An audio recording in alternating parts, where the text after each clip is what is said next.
Good morning, good afternoon, good evening, wherever you may be. Hang on. I'm your humble host, Mr. David Knoll, also known as Hawkeye Two Feathers. And I greet you with the love and the honor of the infinite creator. And I continue to pray that each and every day, that each and every one of you will continue to learn how to accept and receive the knowledge, the healing, the wisdom, and the blessings from the universe. And I continue to pray that each and every day, each and every one of you are doing the best that you possibly can under your circumstances. Because every person is different, every circumstance is different. And there's a lot to muddle through sometimes these days, and it can be very overwhelming. So this particular subject for tonight's discussion, the word sacrifice. And so I'm going to have different discussions. And hey, Cherry, how are you? I'm going to have different discussions and points of view and try to look at the word sacrifice and what does it mean spiritually. There's just so many different ways. We're having a thunderstorm. We had one earlier. Just went outside and the sky is almost clear for the first time in a while. But anyway. So sacrifice. I think when a lot of people hear the word or even read the word sacrifice, it envisions horrible visions of having to endure, torture and mayhem and pain, and, that sacrifice is such that it must be painful. You know what I mean? Christ was sacrificed on the cross. These different people sacrificed their lives. So there's all of these different, I would use the word variations on the theme of sacrifice. Hey, Alex, how are you? I feel I'm supposed to have one of these journeys. Yep. But here's the thing. It's like, as many of you know, I took a trip up north a couple of weeks ago and visited with friends and family. And it's not a secret that I was adopted out by my mother. And so was my sister Lynn. And so was our other brother, Dennis. And in having this conversation and going through pictures and stuff, I realized what Dolores, our collective mother, had to endure and sacrifice. She had to give up me, her oldest son, my sister Lynn. She had to give her up, and she had to totally give up our brother Dennis out of the family, out of sight, out of mind. I mean, he had to be written out. And so, what sacrifice she made. Now, it was to protect us, her children. Hey, Alex. Yeah, I got a bowl sitting here. I thought I'd wait for a minute for a couple of people to get in, but I scheduled this at 11:20 on purpose so that we could all share one, So, smoke if you got them. Let me trying to get this camera halfway situated.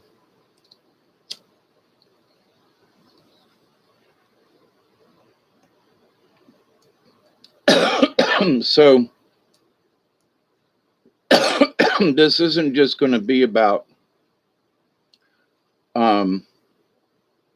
me talking about my mother and sacrifice, but that's the close thing that I can, in having discussions these last couple of videos that I've done, that, most of you are aware of the situation, but what it must take for someone to make that sacrifice, not just my mother, but lots of mothers, okay, that have given up their children for whatever the reason they did, okay.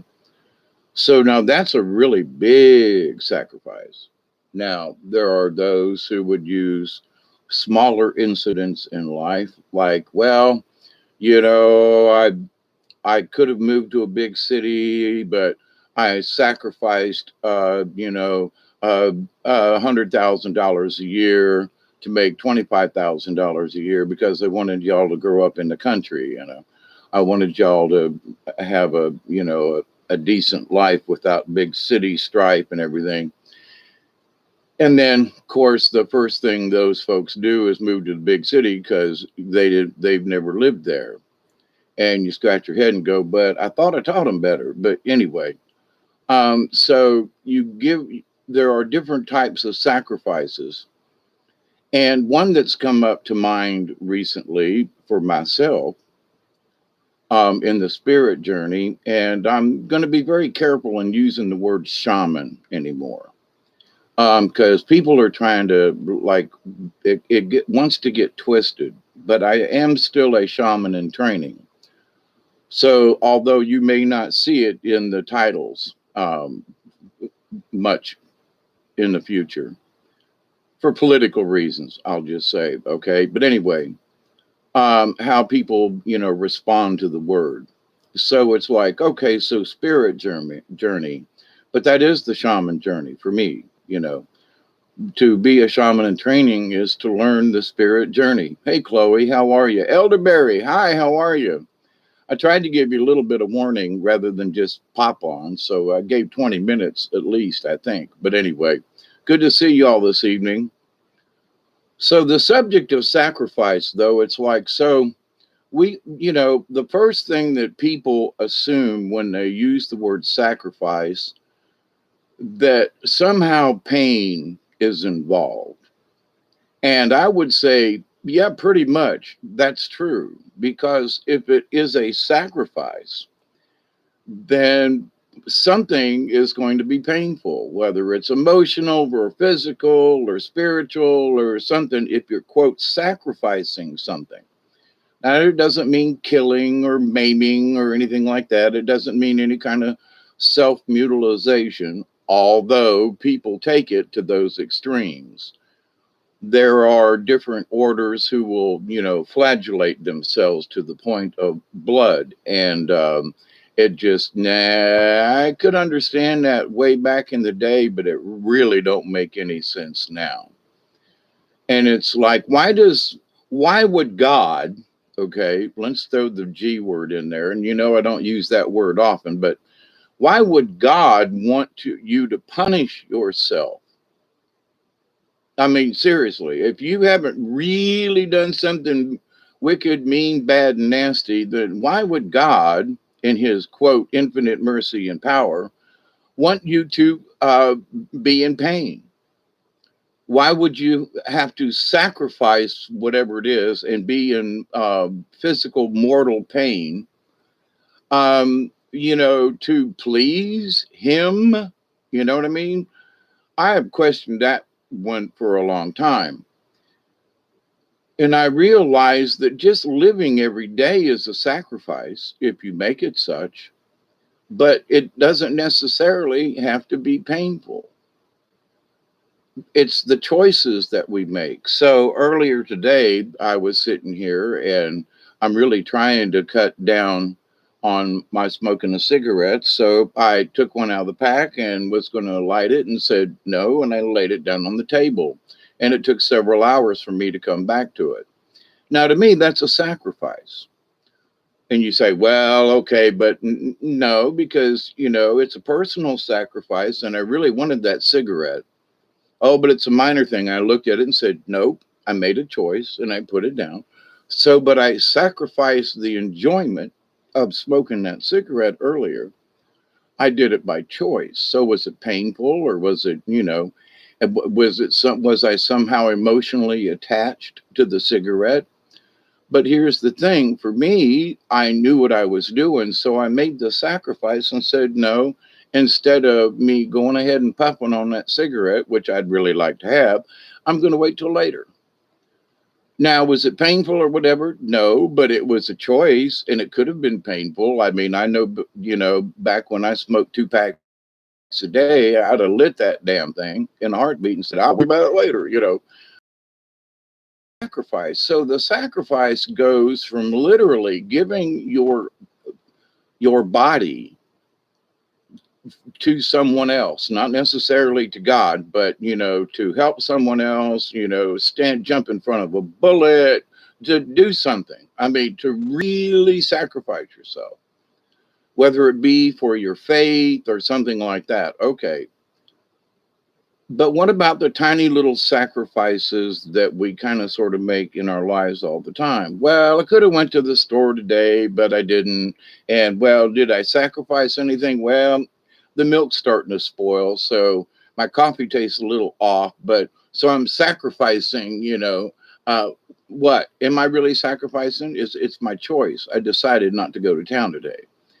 But does that mean that for some reason, but in a way I have made the sacrifice in that, yeah, I could have went to town and yeah, I could have went to look for milk, but I also know it's Sunday and they usually are out or low, or the milk that I would buy would be almost bad itself. So my choice to whether or not to let it bother me to not have fresh milk with my coffee is that, but I've got canned milk that which works just as well. And the cats and the dog have plenty of food. So, okay, so I didn't go to town. I know but to the point though, I could have used some more cigarettes. I could have used fresh milk. I could have, in a way, that's a sacrifice.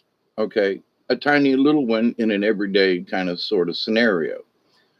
Now, I don't really look at it as such, but it could be looked at that way, is my point. Okay. Hey, Michelle, how are you? 2 packs a day, dear Lord. Glad you. Yeah. I'm way past that now. And I'm right at a half a pack a day. I'm trying to make 1 pack last 3 days. So, I am doing better, but, honestly, I should do better. You know what I mean? But anyway. So, and if I run out, I'm not really worried because I got tobacco and I got papers. So I'm, actually my lighter is not working very well. And I was panicking earlier in that, oh my God, I hope I have matches, because I used to have a bunch of lighters everywhere. And I have, as I look around, I'm going, I don't see any. And I had to put one in the garbage yesterday, and this one's low. So it's like, I'm more worried about a lighter than I am, something to smoke. So, but anyway, so I'm going to sacrifice some of the matches over there in a minute. But anyway, so I do absolutely believe that there's true sacrifice, that we make in our lives for whatever reason we feel is necessary. I mean, there are times when, I've wanted to do something, but I've said, no, I'm going to stay at home, or I'm going to do this, or I'm going to, whatever it is, I decide not to do. So, well, let's go out and get drunk with some friends. No, you stay home and watch a movie with the kids. Well, but it's Saturday night and it's your night out. Yeah, but do you have to do it all the time? I mean, I'm glad you're doing better, Michelle. There's been a lot of prayers sent your way, and I'm not trying to make you feel bad. I'm just trying to honor you by telling you that. But anyway, and a bunch of people pulling for you, my sister. So, but anyway, in this life story, though, I could look at the rain we had late this evening and go, well, oh my goodness, the world is against me, and I have to sacrifice my afternoon because a rainstorm came through, and I didn't get to do what I wanted to do. Is that a sacrifice? Or could I went out in the rain with the thunder and all and the lightning, and took my chances of getting hit or struck or whatever, but I jest, but not really. But I chose to watch the Wimbledon tennis match instead, which was an interesting match. Mateo really hung in there.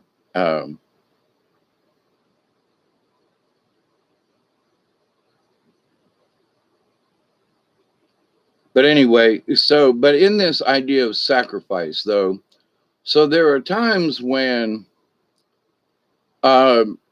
one would say, for example, I'm going to use my trip as an example. My sister wanted to do things a particular way. So I sacrificed my opinion in that, and they were very minor, okay? But I sacrificed my opinion and stayed out of what could have been an argument, um, to allow her to be more comfortable, and for to allow her to do whatever she needed to do. And we hadn't been together in years, and here we are riding in a car for 2,000 miles and so forth. So there were some things that I wanted to say, and say, hey, let me drive, but just minor things. But for me, instead of trying to be the older brother, and I wanted to be helpful, okay, it was not about trying to do anything wrong to or for my sister. But I realized that any kind of conversation would have, stimulated a negative, although I was trying to be positive and helpful and that kind of thing. So in that, I sacrificed saying my opinion and wanting to help and all that, because I realized it just wasn't going to be heard correctly. Hey, Pyramid, how are you? So, but is it self-esteem or self whatever, so, but in a way that's a sacrifice, because you really wanted to do something, and you had to sacrifice saying it or trying to help, because I was seeing further ahead as to what this conversation would have might actually ended up as being an argument, and that is not what I wanted. So but that's a sacrifice in a way. And these are just tiny little examples. Okay. This isn't about me, but I can't talk about anybody else. So here you go. But these are examples of what the sacrifices we could make every day, or do make, or could make possibly. In that, do you always have to be the one with the last word? Do you have to end all?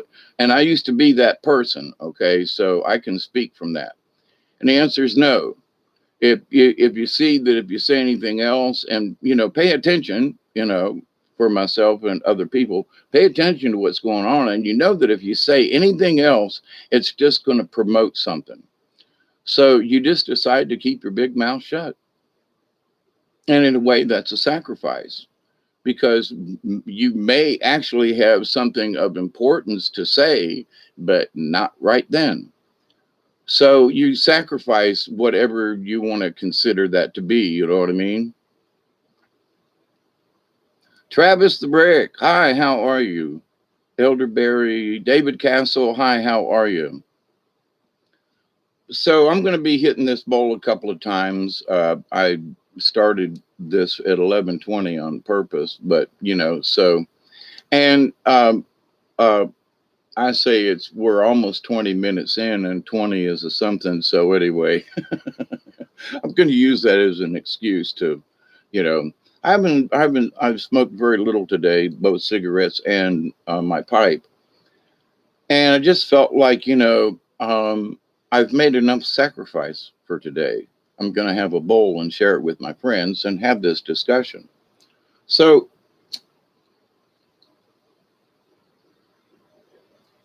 I know that in my own, I'm going to use the word soul contract right now, or the terminology soul contract. For myself, I knew going into this lifetime there were going to be some hiccups. Hey, Ed, how are you? Um,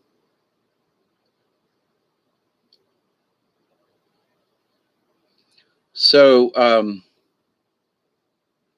but I didn't, I should have read the fine print as to how rocky it was going to be. But here's the thing, though, and looking back over my life, I realized that some of the sacrifices and some of the pain that I went through was self-inflicted, in that by the choices that I made. So, we look at our life and go, oh, I've made so many sacrifices for whatever reason.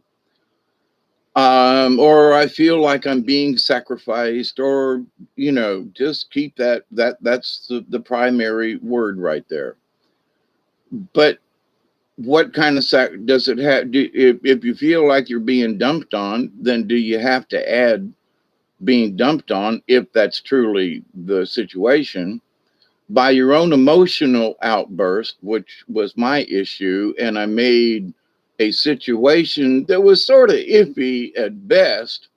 And I compounded it because I threw my emotions into the mix and turned it into a quagmire of shite. Okay.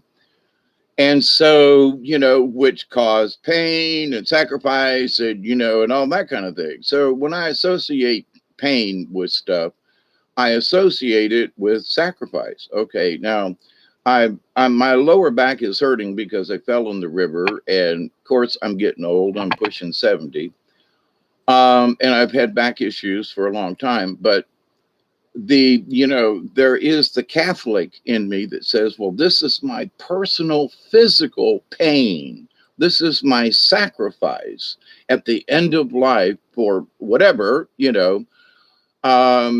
that, through the pain, we will find ourselves and all that kind of happy horse dunk.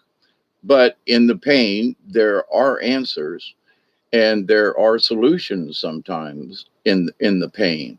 And having endured a lot of pain for a long time in my life with broken legs and operations and such when I was a teenager, and the many operations on my neck. So I've, been there, done that part, right? So, but there are many times I thought the pain and the operations and so forth that I was being cursed by God. Okay. So in that, it was my personal sacrifice on my life's journey, spiritual journey, soul journey, whatever you like. I must endure this pain in order for me to rack up points or whatever to get into heaven. Okay. Sort of like, well, I'm going through all this pain. It must be karma. Okay. Now, I've had this conversation about karma with me, myself, and I, and the folks upstairs. And the idea of karma is that I know myself, my soul journey put me back here on this piece of property to help fix something that I did probably over 100 and plus years ago. Okay, that's how I feel. And that, I had to learn the other side, the other shoe. I was mean, bad, and wicked, nasty to Native Americans. And this life, I had to come back through and learn what it is to be Native, So that's my lesson. But is it karma? I chose to come back to fix this. Okay. I know beforehand that I made the decision to come here to fix whatever it was. Now, it took me a hell of a long time while I was here to figure out what my mission was. But so, in a lot of ways, and in the title of this program is Predestination. So sometimes when we agree to be here and to do whatever life we're leading, in a way, we've already seen it. So in a way, we're predestined to do it. Okay. Now, do things have to roll out exactly what? And my answer to that would be no, because there were things in my life I could have avoided and chose to do some really stupid things that could have avoided me pain. And in the pain of it, I must have thought, well, this must be my sacrifice to fix the karma of whatever, right? So here's one of the things in this throwing in this discussion, karma, and that I think we continue. I want to fix what I didn't learn the last time. But did I come back here to fix my karma? Okay, which was my choice to come here and be on this land and all the things I've talked about previously. And maybe I'll just have a separate video to discuss that and what has gone on here for me to be here on this property. But anyway, So there's a lot of information I'm just condensing into this, these couple of sentences. So, but I it wasn't so much that I wanted to fix my karma, because what I had done is already past. So I can't fix something that's already past, but I can come back to learn from it. So now, is that fixing your karma? Well, it's fixing my spiritual side, because I was such a butthole before, and I had a chance to come back this time and to do a better job, to be more patient, to be more humble, to be more understanding, to be more spiritual, instead of a drunken redneck back in the early 1800s. So with that said, I was like, yeah, man, looking at how I acted and what my previous life and so forth, it's like, yeah, I know I can't fix it, but I can damn sure learn from it. And from a spiritual standpoint, regardless of where you are in this life, remember you've had previous lives. So, are the things that you're working out now, which we could use the word karma? Oh, well, I'm working on karma from a previous life. Or, well, maybe you're just working out something spiritually from a previous life that is kind of showing up in certain instances or so forth and in your life this time around. But is it karma though? Or is it just a previous memory and you're seeing it again in this life, and then you go, haven't I been here before? Am I working out karma? Or are you working out a memory? You know what I mean? Some would say, well, ain't it the same thing? Well, that the karma issues for another discussion. But I want to point it out, though, that is it really karma? Because then we can create our karma. If I can't, if first off, if I believe that, yes, I've had previous lives, regardless of what they were, okay, I'm here again. This is eternal life. Okay, I'm experiencing eternal life this time around, and I'm able to speak to you all and be friends with you and so forth. And so we can share this. And so this is my eternal life. When I leave this physical body, I'll go back out into the universe and have the opportunity at some point in the future to do, try something again. And if my karma, my spirit body, my spirit soul, as I've talked about before, our spirit soul, and I look at it and go, yeah, but let me take a stab at this. Let me see if I can make a difference here. Or what, hopefully in my future journeys, I will be able to look at situations of all my prayers. It's like, if I get reincarnated again, hopefully somewhere, that I will remember some of this past information so I don't make stupid mistakes over again, that I retain some of this wisdom, and just don't go crazy. But, each lifetime we have to learn something different anyway, otherwise it wouldn't be any fun. But it's what we do with it. Is our life then a sacrifice? Do we sacrifice our life to God, okay, who seems to be wicked, mean, and bad, nasty? And if you commit, quote, a sin, like not going to church on Sunday, that's a sin, and if you don't worship only him, that's a sin. And so we're all going to hell in a little rowboat, clap, clap. So let's just hang on a minute about this sacrifice.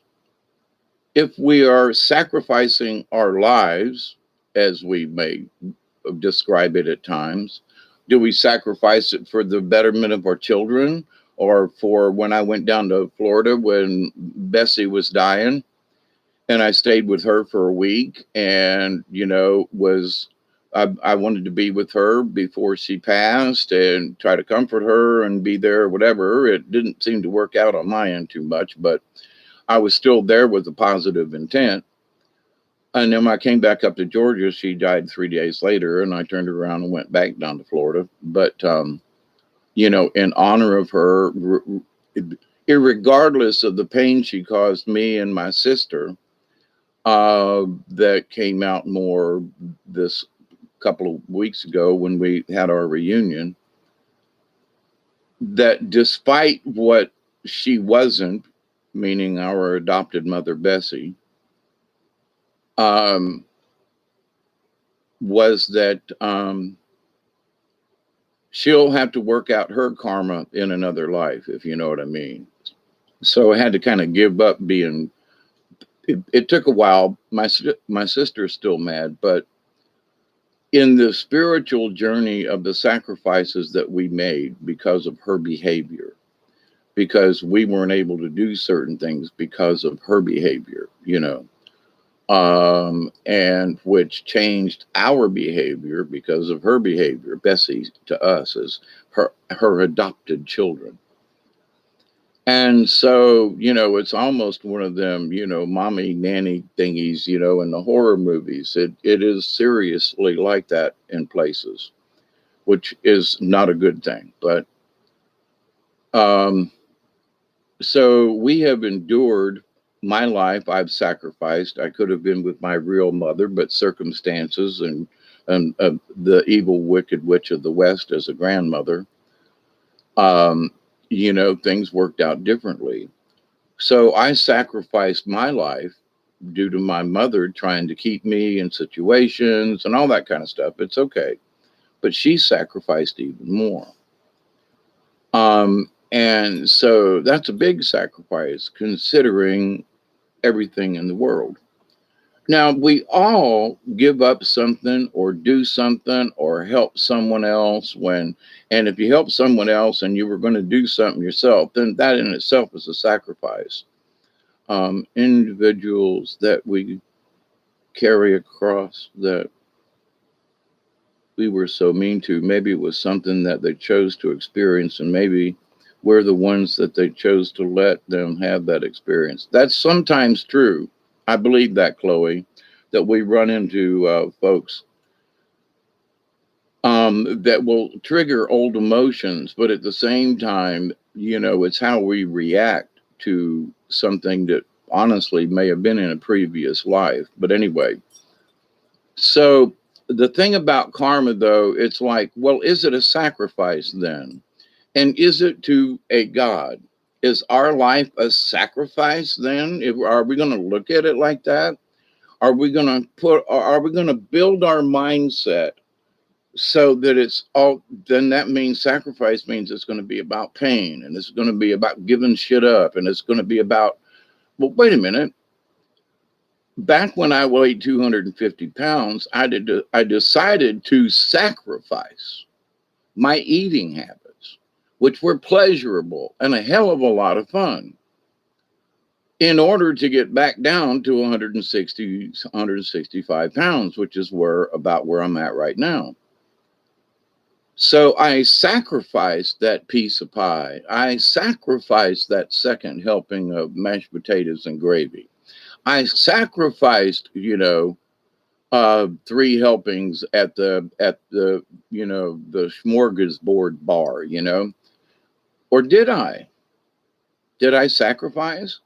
Well, at the time I felt, and there are people who have, weight problems, and I look at them and go, get a half a piece of pie. And they come back with a whole piece of pie and a bunch of stuff on top of it and, something beside it. So it's like, okay, those are your choices. But for some reason, they feel that if they can't have that big piece of pie with ice cream and everything, that they are sacrificing something. They're sacrificing their happiness.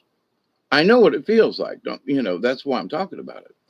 So, but if it's going to, I'll talk to my first Jackie's mother. We weren't officially married, so I can't call her my wife. That would be a falsehood, but it is Jackie's mother. And but anyway, in having the conversation, and she goes, everybody around here is 20 pounds overweight. Your daughter, my granddaughter, they're all 20 pounds overweight. And it's like, but why?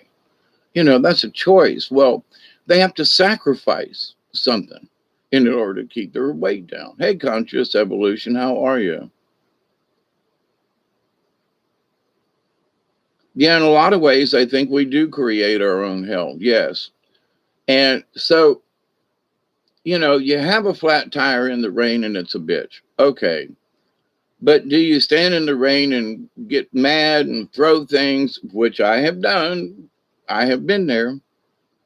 Or you just go, well, some bitch, and change the tire and just go ahead and do it, without getting all emotional about it. You just change the tire. Because if you get pissed off or you go at changing the tire in the rain, it's the jack's going to slip. Something's going to be a pain in the ass. You're going to bust your knuckles.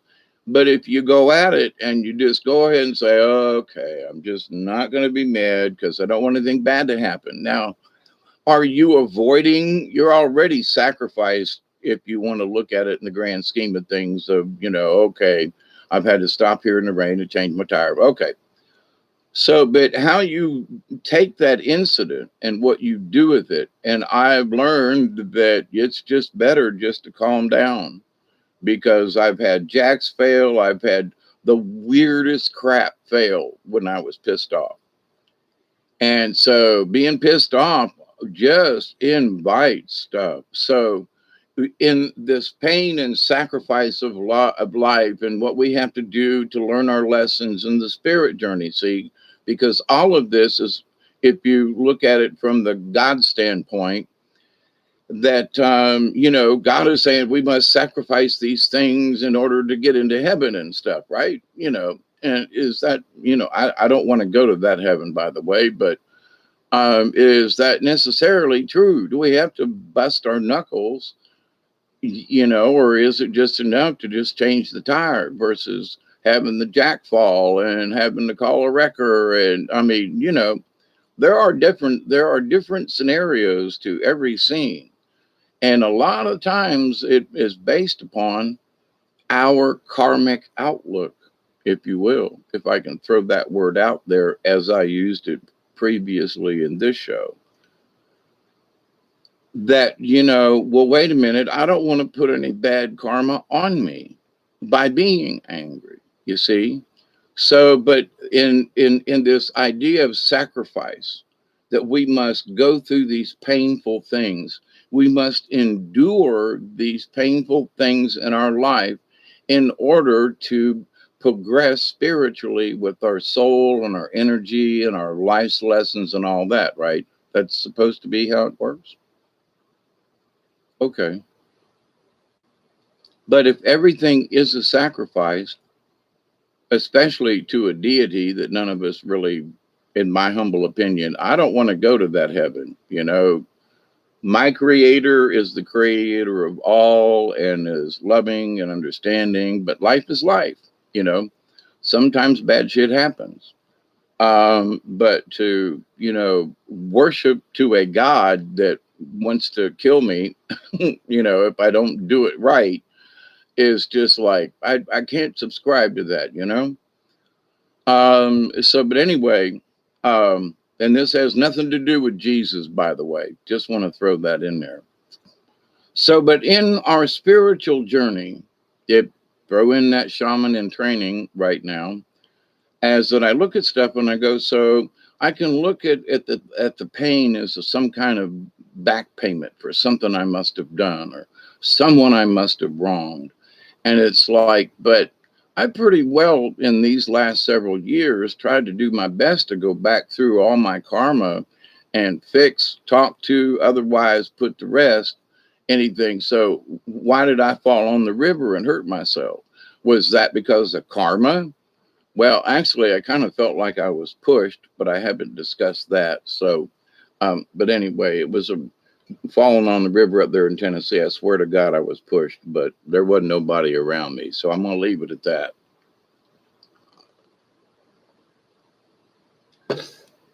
So, yes, I'm going through some pain. I'm going through some discomfort, but is it a sacrifice?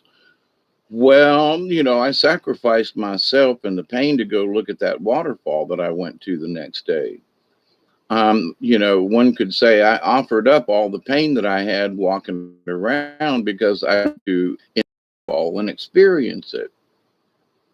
So, but that's a sacrifice. I mean, it is. You have to, I'm agreeing to be in pain to go do this thing. I'm agreeing to it. So you're sacrificing yourself. And however, well, it's not a true sacrifice, ain't it? Are you in pain? Are you, is it discomfortable, but you decide to go ahead and do it? Well, then, yeah, that is sacrifice. And that's sort of my point. And it doesn't have to be nailed to the cross kind of sacrifice, but in a lot of ways, we are making these little sacrifices every day, every week, every month, whatever is going on in our lives, in order to do whatever we need to do. If it's for our children, if it's for our family, if it's for our own well-being, that we stay healthy. Like, I need to exercise more with Duggar. I didn't go outside and run around because there was thunder I was not expecting. And I decided to stay in and watch the tennis match. But plus my back was hurting, but I didn't feel like sacrificing my comfort today to go run in the yard with the dog. Okay, so I'll make up for it tomorrow. And because I feel guilty about today and watching the tennis match, I will get myself up tomorrow, whether it's raining or not, and go running in the field with Duggar. That's how it works with me. So, but so in your own life, it's like, well, so, I really wanted to do this. I wanted to get online, or I wanted to watch a movie or something, and something interrupts you. And so you end up doing something else. So you sacrificed what you wanted for whatever reason, somebody else's behalf. I mean, Elderberry, and Michelle are here, and they volunteered to be, moderators. But, if I come on, they jump on here when they see me on. God bless y'all. I love you. I do, all of you. But, to jump in here and be in here and moderate and that kind of thing, it's they're volunteered their time to be here with us all. And thank you. And, but I didn't warn them ahead of time. You know what I mean? So it's like, but so they're sacrificing their time to be here is my point. Okay. So yes, and perception is the key. How many lives, Travis says, how many life lessons can you manage? Well, I went back, apologized to everyone I could think of. Me too, Travis. Lost my family, kids moved across country at 14, lost job. I'm great. Good. The best we can do is apologize and make our future karma. Because like I said, for myself, this is my own life's, lesson here. Ooh, Duggar. Is that whatever I did in my previous life is done and over with. But for my own soul spirit, I wanted to do better. It's not that I can correct anything, but that I could and should learn from my mistakes. So I was given the opportunity to come right down here in the same area where I was 100 or plus years ago, and almost 200 years ago now, actually, come to think of it. But it was like 1818, something in that era is my guess. But prior to and including the Trail of Tears is what my previous thing feels like. But anyway, the idea, though, that my choice to be back here this time included some other stuff. It wasn't just to learn from previously. Can't fix it. There is no fixing it, right? There really isn't. It's already done. But I can fix the future events, and I can fix the future karma of what I learned this time, not necessarily to repair what I've done, but to not make it worse or not just leave it hanging as negative. You know what I mean? So to come back in and say, well, I'm here to patch up what I messed up. That's not really true. I come here to learn from that mistake and to show other folks, please don't make that same. So, in that vein, it's not just patching a hole because then you just patch the hole and leave it. It's more than that. So, it's to spread the lesson of the previous karma. I really do hate using that word, but the previous karma, if you will, whatever I did wrong the last time. So my repair work includes teaching a room full of people how to make a patch or how not to put a hole in the sheetrock to begin with. Okay. You sacrificed watching Rick and Morty. Well, if you got Roku, then you can go back and watch it later. But I know what you mean, Elderberry.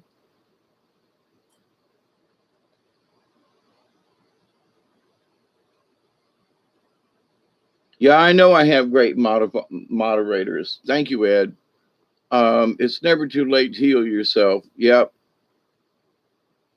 Yeah, you can't give up. You can't give up. Like today, I just really wasn't up to running across the field today, but I went out a couple of times and Duggar got some run, and then that thunderstorm came up, and I really did want to watch Wimbledon. To be honest, I tried to turn it off, and I was like, man, I haven't watched tennis in a long time. But anyway, and it really was a good match. But I'm not into long-term sports so much but when there's a playoff, like I think the NBA played tonight, might have been on now, and some of y'all might be missing that. But I'm a sports fan during the playoffs. That's a bad sports fan, ain't it? But I do like sports. I just don't like the long term 5 months worth of baseball or whatever. I get lost in it. But if there's a baseball game on with two teams, I'll sit and watch it. But my sister and family, they like live for sports, and that's great. I love it. But I'm the playoff guy, you know.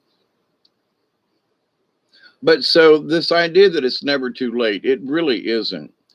And whether some folks will look at life sometimes like, well, I'm paying back karma. Well, if you want to look at it that way, then okay, then you're sacrificing shit because of previous karma. But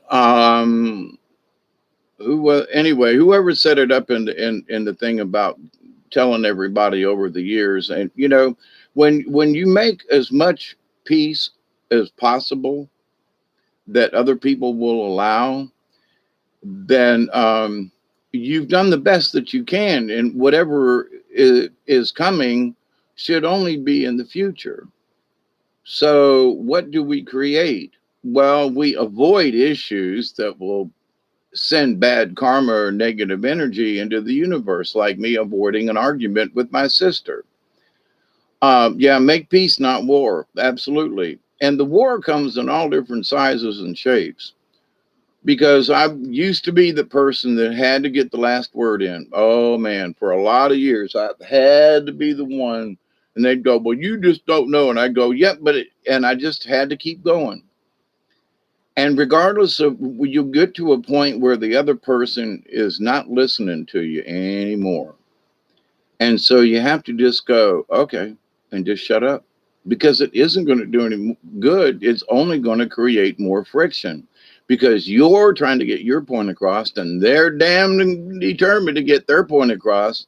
So when you get to that standoff standpoint, that stymie position, then wisdom says, then just be quiet. You don't agree, you don't disagree, you just be quiet, and you go, okay. But you just go, okay, and you just get out of the conversation, you get out of the mood, there's no anger, you just remove yourself from whatever and wherever that conversation was headed, or whatever that incident is or could be or something. And then having a chat with my sister, And she said, David, she goes, the madder I get, the louder I get.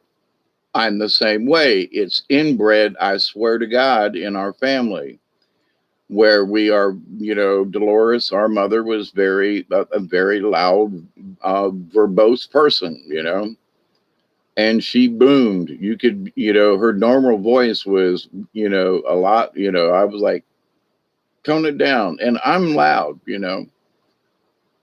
That's why I was good in theater. I could hit the back wall without even trying, and people would understand me with what I said too. That's important. Enunciation and pronunciation. But anyway, but in this idea of karma and sacrifice, so we might sacrifice, like, for example, I've been wanting that cigarette that I decide not to light up.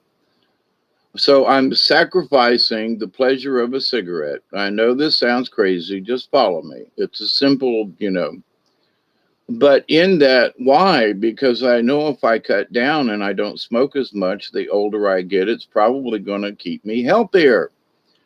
So there's I'm looking to forward karma. So by not smoking 2 or 3 cigarettes in the last hour, like I kind of sort of wanted to, I'm choosing to affect my future karma by sacrificing not smoking the cigarettes. Now, the more I talk about it, the more I want to light one up. But to the point, though, I've only smoked a couple cigarettes today. I've not even smoked my quota, if you want to go there.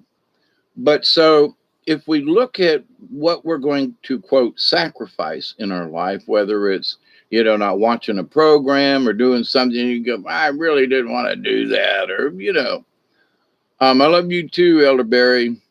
Yeah, thank you. Yeah, yes, 111. Well, it's 12:12 here. We're coming up on a 20 mark, so y'all get ready. I'll be ready.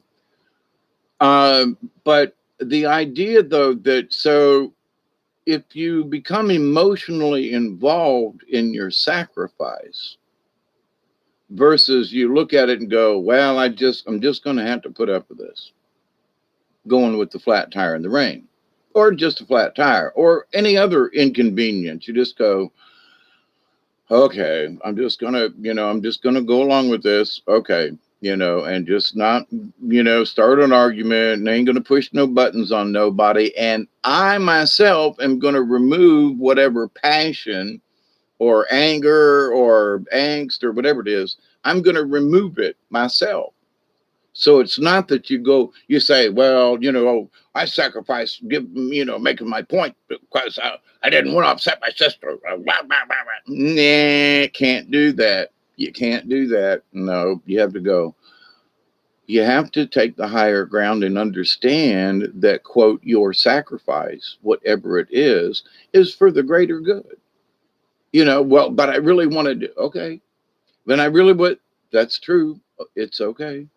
And it did work out okay. Whatever instances I'm thinking about with my sister, they were minor, but I could have turned them into something else. Being the older brother, and don't you listen to me? And how come tone of voice and all that kind of stuff, So in using all of my 68 plus years wisdom, it's a good thing, Ed, that you never smoked. I was smoking when I was 11, 12, 13 years old. So, I'm still at it, but I am doing better with controlling it and so forth. And a lot of other people are smoking 2 and 3 packs a day, and I'm down to a half a pack or less. And I'll keep whittling on it, So, but anyway, so let's talk about our future karma and the sacrifices that we may make. Now, is that by choice or is it by predestination? So for me, there were certain things that I just by guy had to go through. I mean, my being on the river for 3 days and having the spirits come drag me around, and having survived it, having drowned and having frozen, and all of those different experiences that I've had were for me. Um, they were for me to experience because there were some really tough lessons in it, but it was by my choice of my path at that time to learn some of these lessons. I knew that if I went outdoors that I could endure things, which I have. You've heard me talk about some of my near misses. There are times when the only way that I survived was because I had exterior help. That's the only way. Yes, I'm an opinionated old cuss, and I'm, refuse to give up. But then there were times when I just said, this is too much. I can't do this. And then the spirits moved in and said, well, do you really want to give up, or do you want to fight a little more? And for me, being that gutsy old cuss that I am, I go, well, all right, God damn it. We'll give it one more try, right? We'll keep pushing. So, and I'm so glad that I have, in that, in a way, one could say that I sacrificed going into the other realm earlier, so I could be here to meet and be with y'all and my family up in Ohio. And because I tried committing suicide quite a few times, I got really, really, really close. And so Spirit snatched me back and said, nah, but over the many years, obviously my choices have changed and my opinion has changed and all that kind of good stuff. But to the point of, though, that in that I sacrificed my own happiness. And you go, well, Hawkeye, what the hell are you talking about? I didn't commit suicide because at the time I thought that's what was going to make me happy. You see? So I sacrificed my happiness, which was I wanted to leave this realm. And so from every time that I tried suicide and didn't do it, I've made the sacrifice to stay alive and endure whatever life throws my way. Now, that's a really odd way of looking at it, but for those of us who have been in situations like me and with mental torment and the priest thing and, just the whole, many of you know my story. It is what it is. But to gain control of yourself, for me, it's to gain control of my current karma and my future karma, because I can't fix what's already happened. It just can't happen. Can't do it. It can't. And for those people who are living in previous karma, the previous karma should be like recent. If you're going to look and say, well, I'm working out my karma, I had this thing because of karma, and I went through that phase, trust me. But the bottom line of it is, well, wait a minute. I have asked everybody, and I have, asked for forgiveness and told people what a crude person I was 50 years ago and asked for their forgiveness. And a lot of times they were like, forgiveness for what? We were kids. Yeah, but you mean you've held this? Yeah, well, that was dumb, wasn't it? Yeah, it was. It was dumb for me to hold on to this all these years. Whew. So I held on to my own karma in a lot of instances. But for me was wrong in the spirit realm, in my spirit journey, I still had to go back and apologize and say, I'm sorry for that. I've made my share of bad decisions. Yeah, we all have. And I'm not saying I ain't done with making bad decisions, okay? But I have a lot more wisdom now to try to avoid them, So that's what I mean. So for me, when I've had Mother Mary show up and so forth and kind of sort of like give me that shove to let's talk about stuff. Other people don't understand that, and I mean, some people do, but it's a personal thing for me, but it is because of the decisions that I made before I came into this life. And so it's like I still have the choice whether or not to accept or receive, you know. And I still have the option of saying, well, I think this is a stupid discussion. I don't want to talk to y'all. Good night. And I hit the end stream button, you know, but that's not how I feel.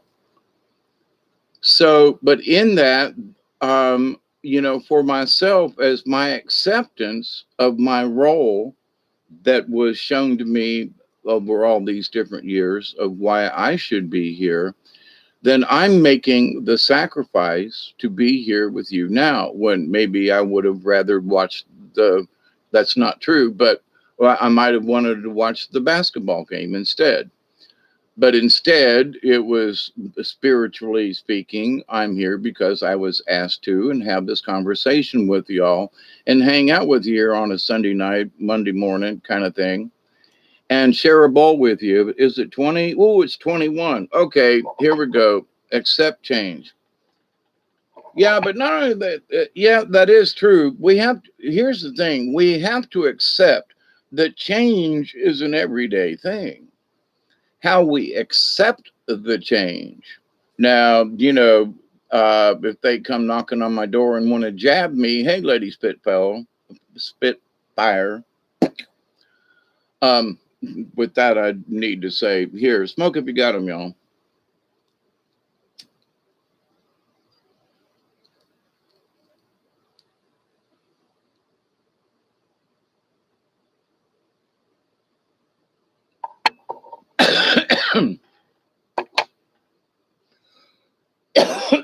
And welcome to you all and blessings to you all. Thank you for being here.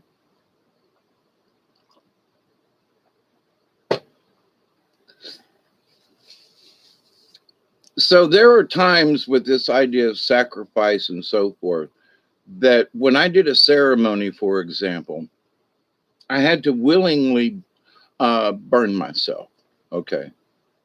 And there was a little bit of blood involved, not much, but I had to willingly do it. It was by choice. And I still have the scar on this wrist, on the back of my hand here from where I did it. And that's sort of like my tattoo. But I made the choice. I didn't have to do it. But in the ceremony and what I was doing, I understood that I must endure some pain and make the sacrifice of fire, okay, and make the sacrifice of blood for what I was doing. A couple of drops of blood at the end of my finger and the back of my hand, you know, got some nice heating to it. But I wear this and it didn't get it should have gotten infected. Let me tell you. I mean, it should have whelped up in a big blister. It should have, and it didn't. And within 3 days, it was sore, but it was gone. So, you know, I realized that there are things that you make that sacrifice, like for me, burning my hand during a ceremony. And it was to bring peace to the property. It was to bring the land and the water together. And it was to not dispel the evil spirits that do have a tendency to lurk down there because of the cemeteries that I'm between 2 cemeteries and other incidents. But that I wanted to make peace and say, look, you can be here, but don't be, if you're going to be evil, then just go away. I can't make you go away. I tried that. That didn't work. But in the sacrifice of the burn, the sacrifice of the blood during that ceremony was to prove that I meant business. To nobody else did it matter, but except for me and the spirits around me and during that ceremony. In that, okay, if you're sincere about this, then what is your sacrifice, Hawkeye? Shaman, what is your sacrifice? If you're trying to bring the entities and to try to do what I was really it was my full intent, to bring the water and the land and everything, and to bring peace between the animals. And, you know, I've talked about the owl and the otter coming to see me in the early morning and smiling at me. That was just, I still like, that was just so wow. But in that I proved my point and my sincerity by my sacrifice of burning the back of my hand and by letting a little blood during the ceremony. That was my proof to the spirits, to the land, to the entities, to all of the above. Now, I don't expect anybody else to really understand it or something like that. Or like, oh man, that sounds like you were doing some kind of something. No, I understood what my sacrifice had to be. And it was to prove that I was serious. But at the same time, my hand did not get infected. And like I said, it should have. And it was only a couple of drops of blood from the tip of my knife to my finger. So that was simple to do. But it was my intent. I could have said, I would burn myself. And so their spirits are standing there going, okay, so show me, prove it. Well, no, you say you are here to bring all these things together. Then where is your proof that you're sincere? So in and of that, I made the sacrifice. Okay. I would not have expected it to be of anybody else, only me during that ceremony, right? Unless somebody wanted to be a part of it, then that'd be up to them. But I would never have included anyone else in that, as far as them saying, look, you got to get burnt for this, or you got to give blood. I would not have done that. No, it don't work like that. Not in my realm, right? So, but as a shaman in training, it's like, all right, so what protected me was my faith in that I got burnt, have a scar, but it never got infected. And like I said, within 3 days, trust me, I got burnt really well. Pulled a stick out of the fire and held it to the back of my hand and felt nothing until the ceremony was over. And then if I got near a lighter, the back of my hand would hurt. It was really strange, but it proved to me that the spirits were behind me, in that I was willing to do that. And in that, it did not hurt during the ceremony and didn't get infected and all that. And like I said, 3 days, it was like, I looked down and went, this is a miracle. It should really be sore. It should really be infected. And I didn't really put anything on it. I just kind of left it alone, put some aloe on it, and it healed itself. So the spirits took care of my sacrifice, if you know what I mean. In that it must have been honored because they honored me without getting infected or anything. You follow my point? So now, can I suggest this to everybody out there? No. And I'm not supposing to. But if you come to the situation where if the spirit is asking you, not necessarily to give blood, and it may be to give blood, or that time where we stopped and when that guy lost his leg in that accident that I've talked about before, and I was holding his bloody stump up, and treating him for shock and so forth on the side of the road. And last thing in the world I ever thought that I would, this creator would ask me to do. And so there are times when you have to sacrifice your own feelings. Did I want to grab that man's bloody leg? No. But I knew I had to. I knew it was necessary. For my sake, absolutely not. But I was there as an emissary from the spirits because of all the things that happened that evening that got us there at that time when he had his accident. And that we were there to, sustain him and keep him and help put him in the back of the ambulance. So none of that was rehearsed. I had never figured I would ever be asked to do something like that in my lifetime. but by listening to my spiritual guide, if you want to say sacrificed for, you had to, push back that, urge to want to puke kind of thing, and oh my God, I'm holding a bloody stump of a guy. But yeah, he's alive down here, and I'm here to help save his life. So ain't that more important than my own feelings? That's my sacrifice. You understand what I'm saying? And I'm just proud, I've heard about a year and a half ago or so that he was still getting along, and he has a prosthetic leg. Uh, my adopted daughter, you've heard me talk about Big John over the years. My good friend Big John, who is an EMT, sent me some crystals and things, but it's his mama. But it's his mama's cousin.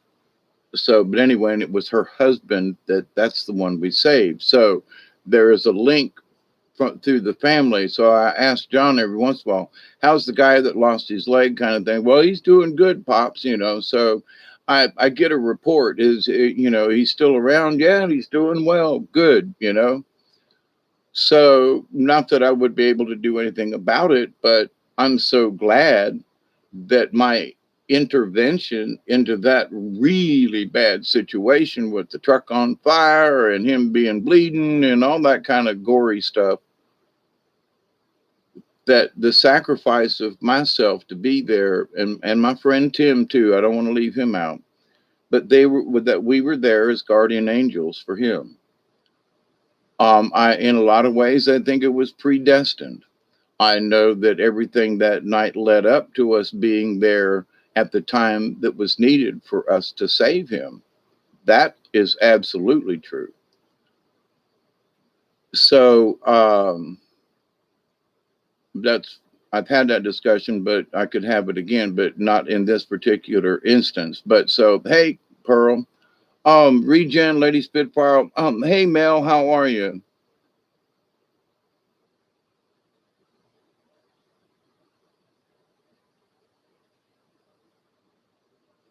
Yeah, so I'm not discussing this as to like get a pat on the back. It ain't about that, but it's about the types of quote sacrifices each of us will be asked to make at some point.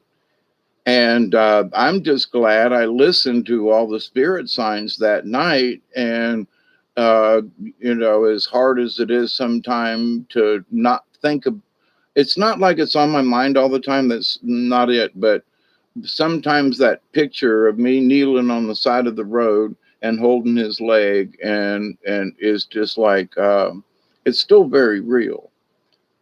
So, and it doesn't gross me out. It doesn't make me sick to my stomach.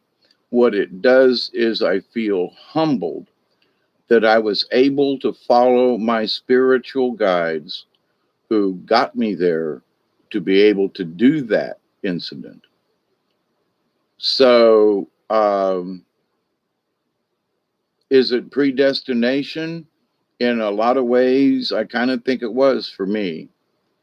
And it was a lesson to listen to your spirit guides. I've talked about going to the river and finding deer antler and feathers and stuff like that. Lady Spitfire said I had an EMT who lived across the road where the scanner go off, have a baby, and she wasn't waiting on him, was put there to take a look at my woohoo and faint. True story, birth certificate. Oh, I thought it said resistance, place of birth, resistance. Oh, it's resident. That's my fault, Lady Spitfire. But anyway, to the world of things, there are different, and at the beginning of this, I said I'm going to discuss different levels of sacrifice. So again, this ain't about how good I've done in life, because again, I've made a bunch of mistakes. But I think that if we put forth our energy into the future karma, I hate that word, I do. Okay, I dislike it. All right. Well, I'll keep the word hate out. I dislike the word because there's so many different kind of connotations. But so if we're talking about energy in the universe, well, I can't fix honestly what I've already done, but I can, learn from it and help others to avoid stepping in that hole. You know what I mean? And don't go there. It's your choice to make. You know, but so I'm here to have these stories and these conversations for your avoidance. Not to make me look good. I've already lived it. I'm really proud that I'm still here, but at the same point, I'm not here to like regale in my stories such in that I need a pat on the back or that heaven's going to give me an easier, pass into the next life. It for me, it really isn't that. It's that I'm relating these things because I'm understanding at this point, looking back on these incidents in my life, and I can see where the choice of whether or not was it predestination, maybe, was it, karma that got me there, possibly. Was it previous karma, like recently or something old that we still haven't worked out within ourselves? That's always worth looking at if it's an old memory or something and you're sort of acting on it now, maybe after 2 centuries, like I'm sort of thinking. But at the same times, there are things that 2 centuries ago, if my previous life is true, then I lived in Georgia and I fought for Georgia. I maintained Georgia. I lived here. So, and back 200 years ago, being in them pioneers and stuff, that, it was rugged. It was hard. You ate possum, and loved it, and you went coon hunting, because you had to. Not just for fun on the weekends for some folks, which they don't do anymore, by the way, around here anyway. I haven't heard anybody doing any coon hunting in a while, but so or is this something that's more recent? Maybe something that you really don't realize what you've done, kind of thing, kind of karma. And that for me that means that you've done something in your life and maybe just not paid attention enough and something happened and there was a cause and effect somewhere in the universe and that maybe you were supposed to learn a lesson, didn't learn the lesson, or maybe the lesson just went right over your head, right?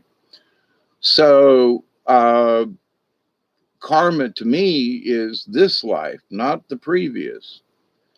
Remembering our old lives, now that's different, but is that really karma if you remember what kind of butthole you were in a previous life and you want to fix it this time around? You want to do better. Is that really repairing the karma, you see?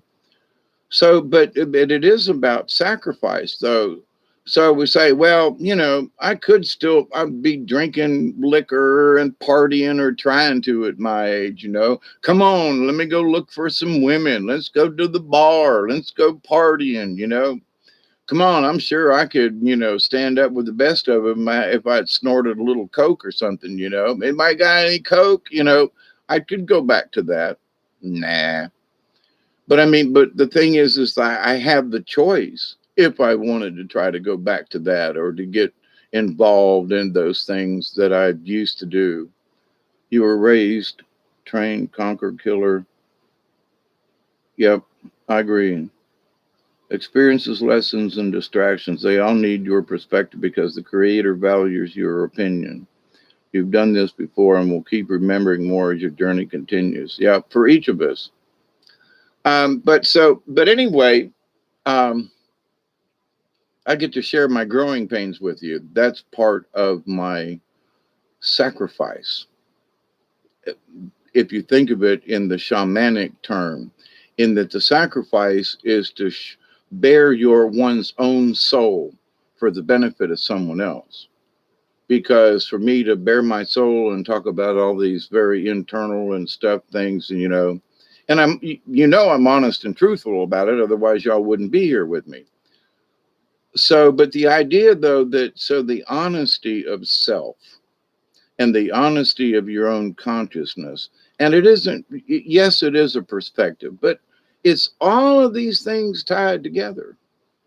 So are you going to, as you stand here now, y'all figure this out for yourself, right?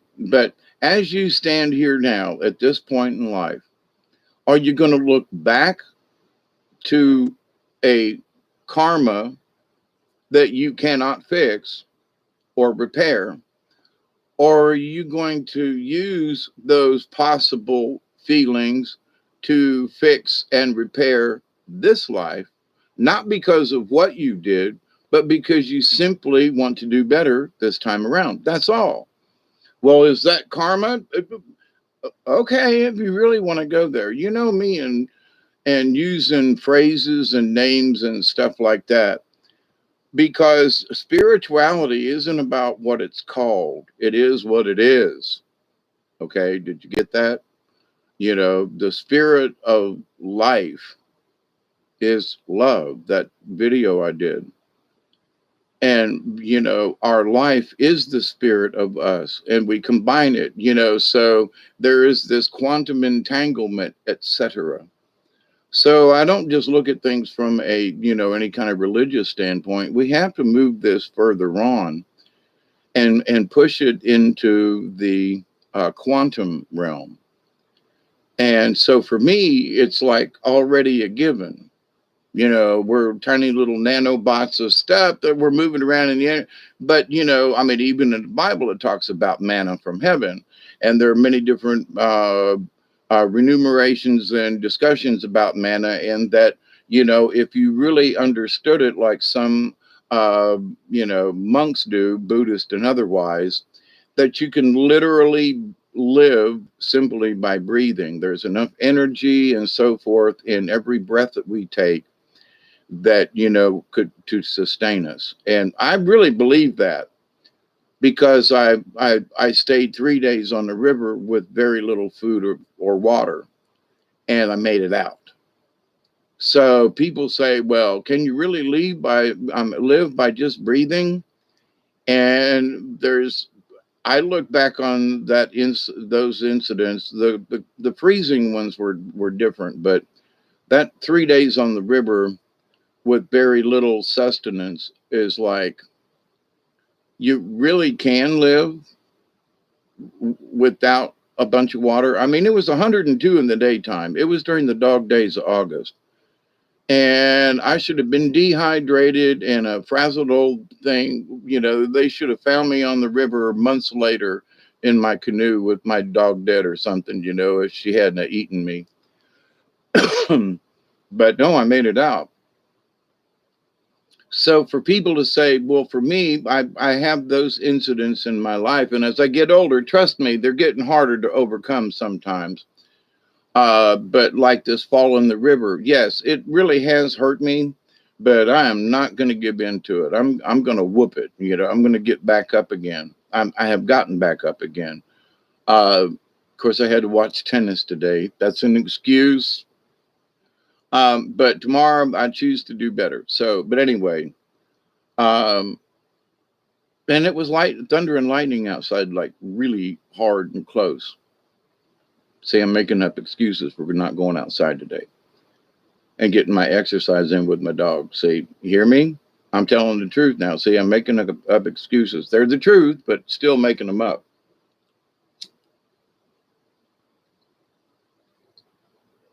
So in this discussion, though, I'm making my future karma. Because I didn't go outside today, I'm going to feel guilty tomorrow, and me and Duggar are going to go out, right? So I'm building on my future karma.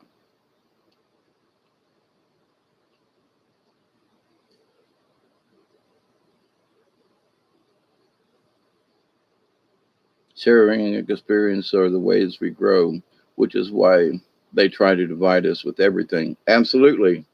If we are scared to talk to each other, how will we learn and grow? Absolutely. Like the Phoenix, Hawkeye. Yeah, in a lot of ways. Yep. But so anyway, from my own reality, and I keep telling y'all to believe, believe, believe, believe, believe. Do not give in. Do not give up, no matter how bad the situation is.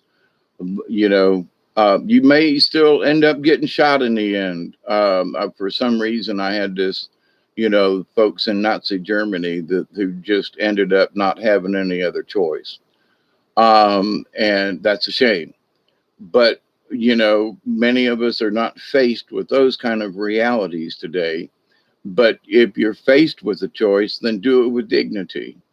There's this video portion that keeps running in my head sometimes about how they stripped everybody and sent them in a line, and and the officers, who the people who shot them, said that they did their best to like kill them right away, but not shoot them in the face so they could be um, um, known otherwise, and that they would shoot the parents before they shot the child because they didn't want the parent to die watching their child being killed. And so, those thoughts come into my head about the sacrifices that we make are not anywhere near what a lot of people over the centuries now, mind you, are making and have made. There are still people who are sacrificing their lives, literally, and some of them don't even know it.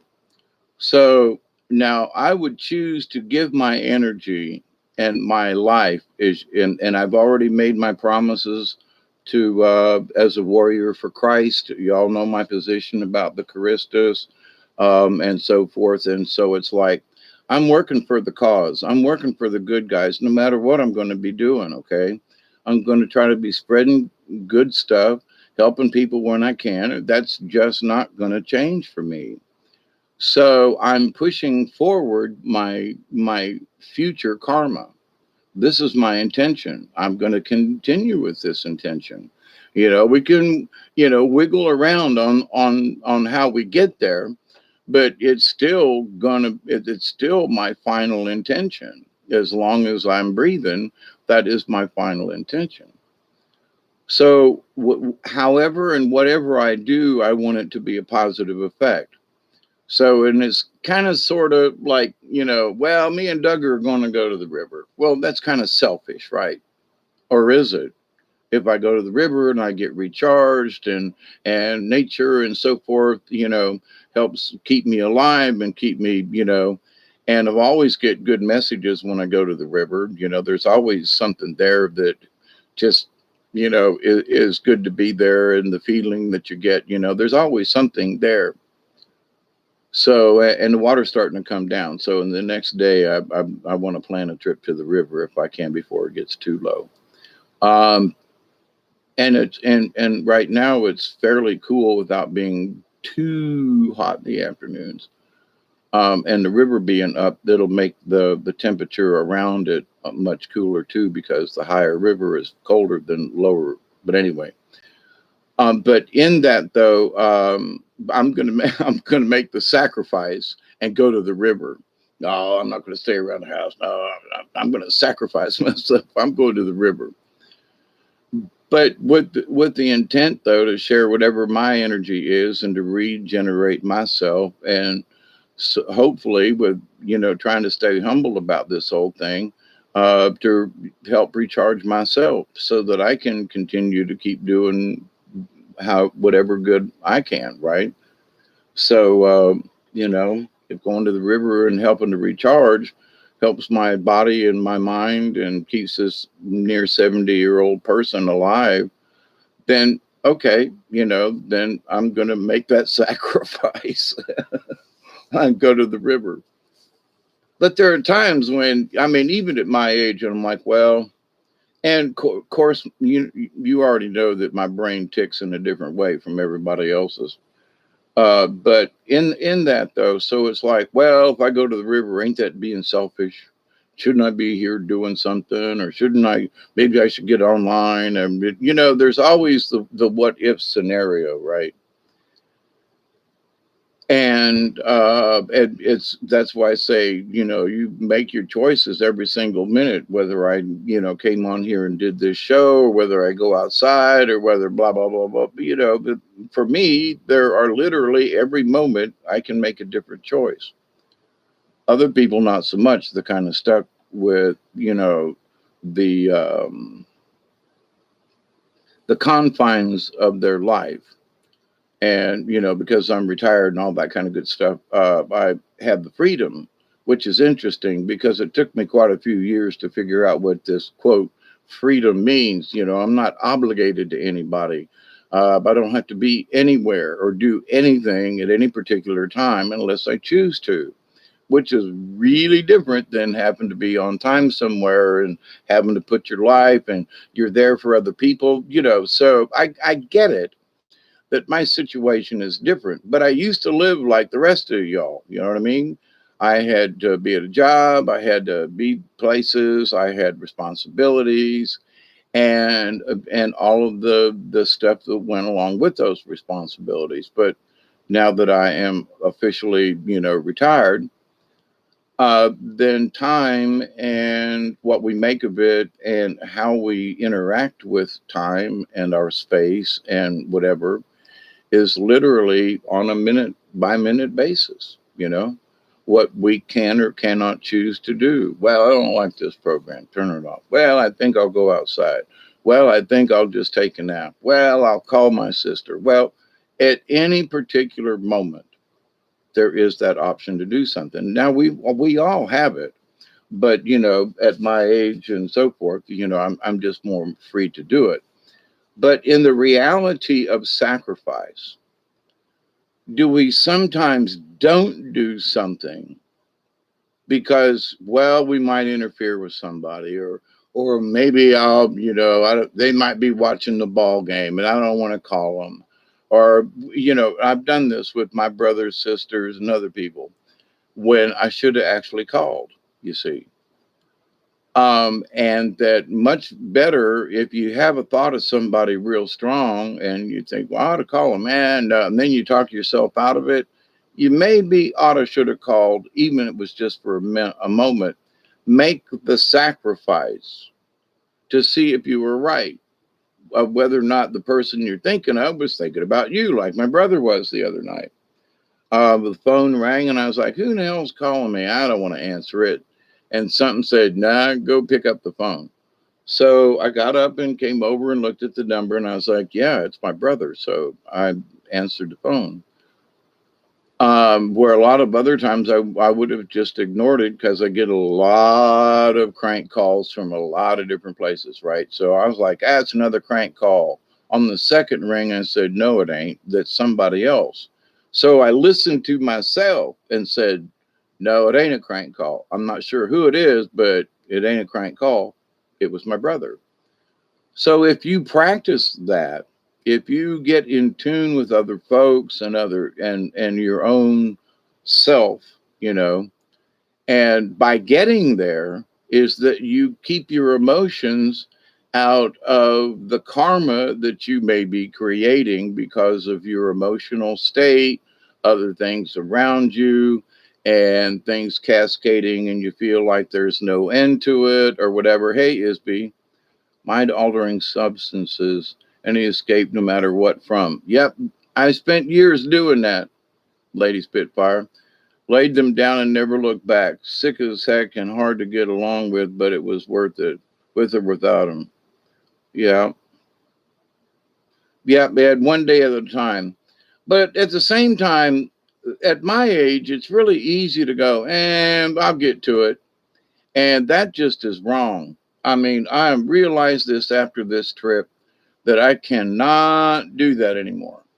Well, I'll get to it tomorrow. No. Now, if it's raining and thunderstorm outside, I'll come in and watch you know, the tennis tournament. But if it had been nice outside, I probably would have went outside maybe. I was really leaning that way. But it's too easy at my age and other people's age because they just really don't know what to do with their time. to just put off till tomorrow, and tomorrow never comes.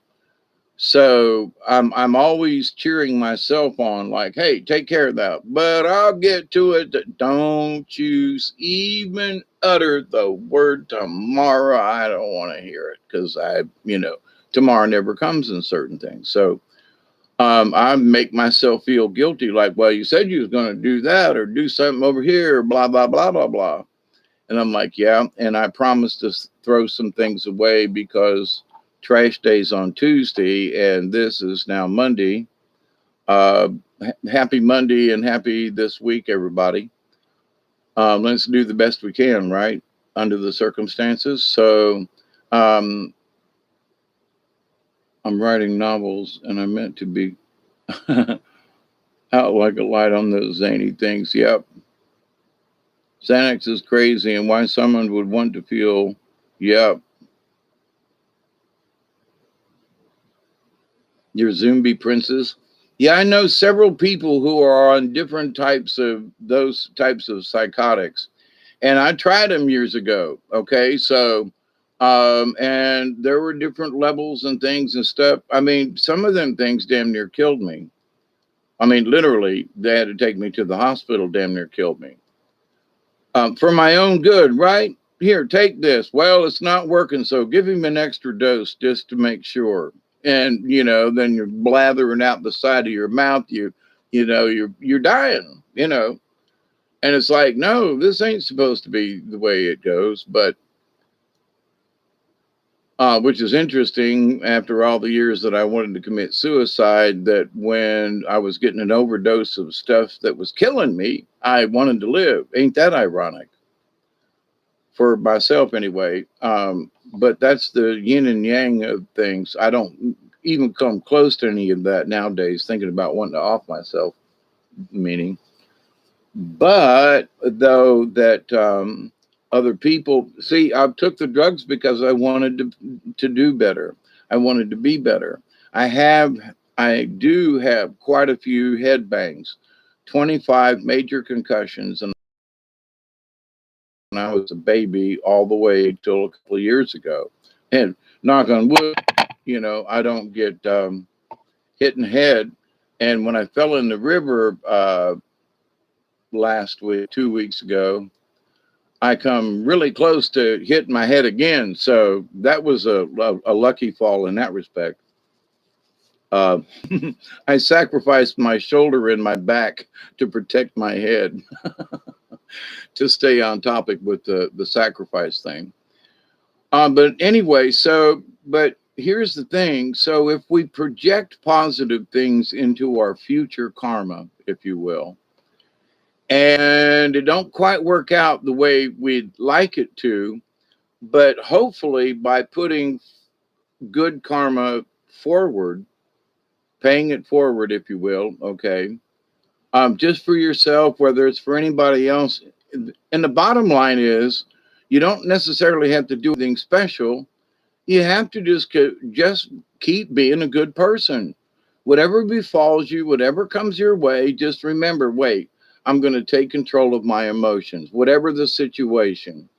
God forbid that you have to, pull somebody out of a burning vehicle who's lost their leg or something like that, like I did, and my friend Tim.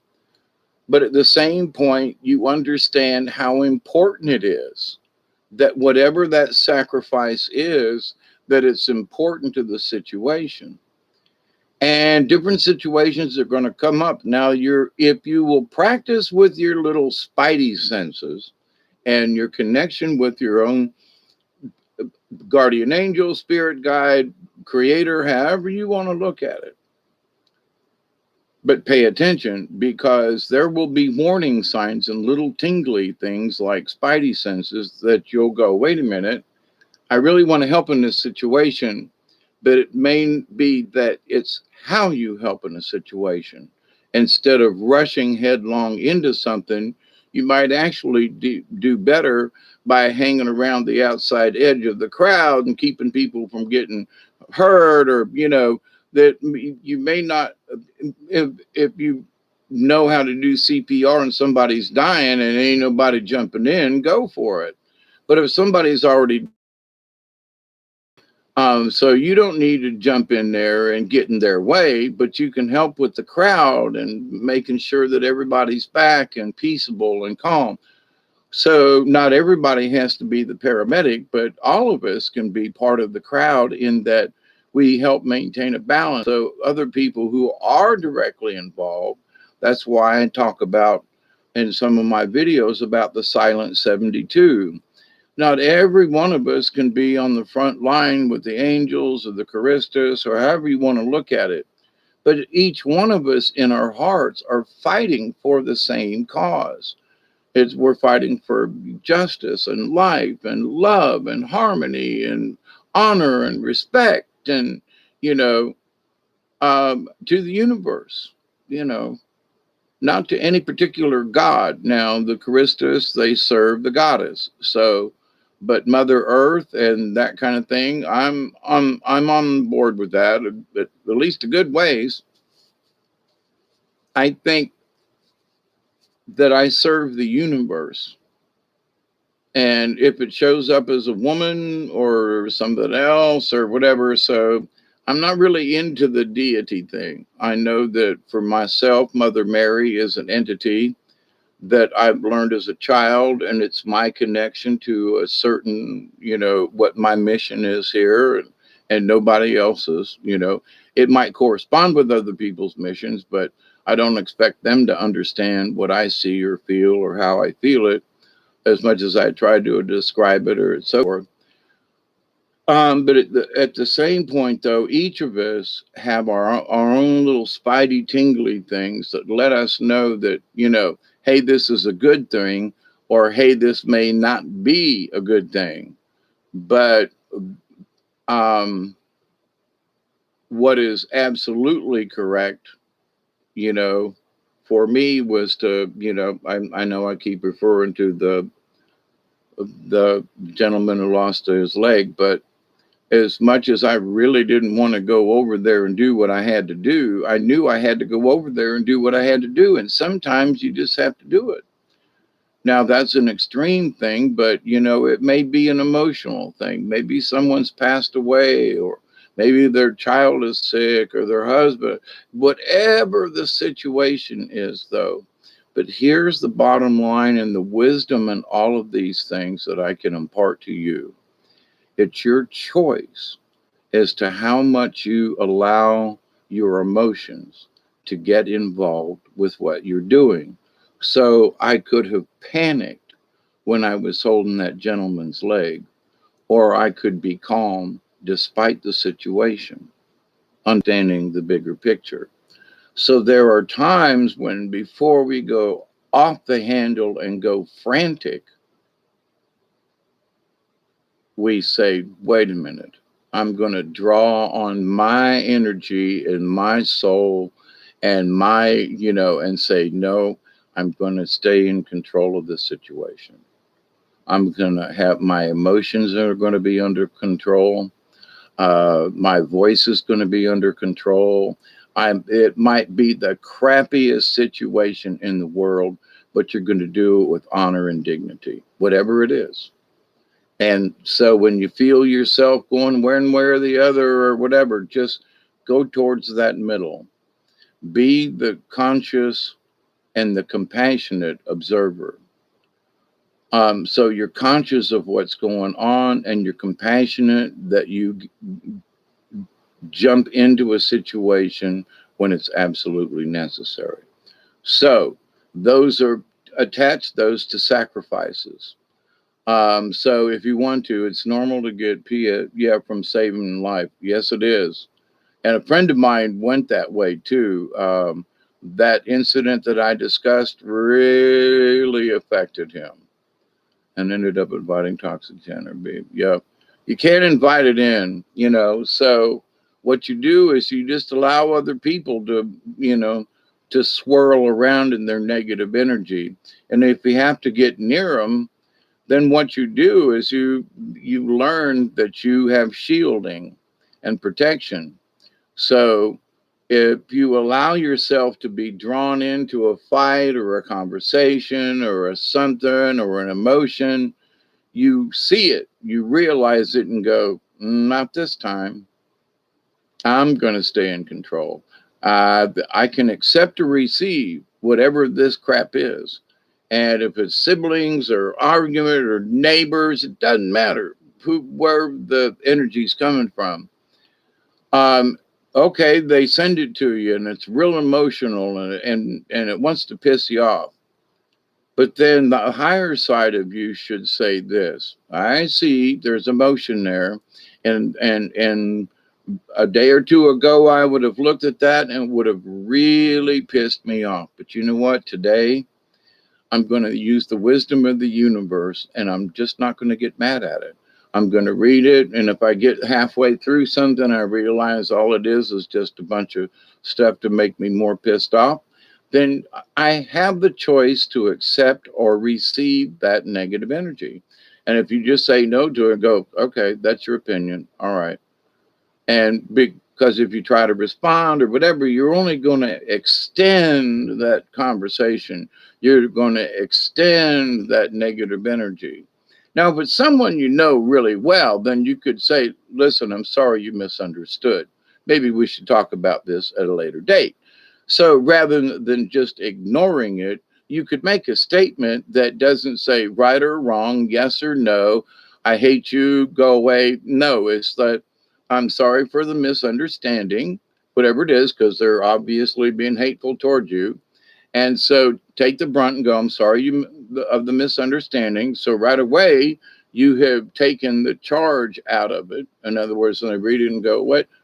So your first statement is you're apologizing for whatever misunderstanding. We'll talk about it later. So then you have just, whatever negative energy was sent your way, you dealt with neutrally. You didn't agree or disagree or whatever. There was a misunderstanding, and however it is, you can deal with it later. And that's honest. It's a truthful fact. So how can you deal with things? You just say, listen, I understand there's, some heavy things going on right now, but, I'll talk to you later. And be very calm about it. But somebody wants to keep on and driving on and whatever it is to try to push your buttons they want you to feel as bad as they feel. Okay. And you just can't go there. So the lessons of life about this: accept, receive, and reject. If somebody's sending you a bunch of crap, just don't accept it. That's all there is to it. Yeah, but we still learn. There are situations that come at us at all times, no matter how old I am or whatever. There are still going to be things that come up, and I'm just going to have. But what I've learned is that, number one, I'm going to stay as calm as possible, analyze the situation, listen to people, be calm, because that right there can be a blessing in disguise for other people. If everybody else is all jumping up and down and you're the calm one in the room. And there's a lot of power in that just by bringing calm. So what do you want to learn on your spirit journey? What are the sacrifices? I'm fixing to wrap this up here. It's almost 2 hours. And so I need to get up and move around. That's what my motivating factor. He's going to die if he doesn't get sober. Yep. And we can't watch him die. Watching him die is no good. My daughter went through a similar situation. And it was like, listen, you're killing yourself. Your liver's gone. You're this and that. Your blood level's down, and you're literally killing yourself. And you say you love me, but you want me to watch you die. Where you want me to watch you commit suicide. And I just can't do it. Not going to do it. And she put her foot down. Thank God. And for whatever it is, the other person's still alive. Now, ain't that interesting? So they didn't necessarily quit, but they slowed down and took a slightly different turn. Because she didn't enable him for his bad behavior. So his reward was her saying, no, not anymore. I'm not going to watch you die. And those are really tough decisions. But the thing is that Well, without going into any detail, I was in a similar situation last year, kind of thing, and it was very difficult. I'm still dealing with stuff. But here's the thing: I invited it in by choice. It didn't end up where it was supposed to, but it ended up where it did. So the best we can do is the best we can do under the circumstances. And as that time that I helped that gentleman who had that accident and lost his leg, I was younger and more able, and I was there to be able to help.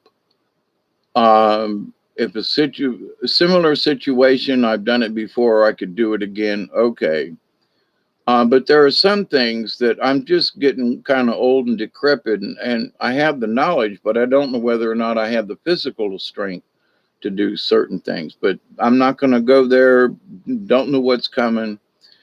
But here's the thing: accept that if you follow it and follow what I say, the guidance of your spirit guides, that things will work out. And you see, when we saved that gentleman, it was 20 years ago, kind of thing. Actually, more than 20 years ago. 15 years ago. But the idea, though, that what I learned from that, I still have today. And what I've learned is that no matter how bad it is, I have the faith, and I believe that I could do the best. Now, I'm going to get gory for a second, but thank goodness he wasn't spurting blood. But I was ready with a tourniquet and to treat it and the whole 9 yards. But thank you, Jesus, his wound was cauterized when it was severed.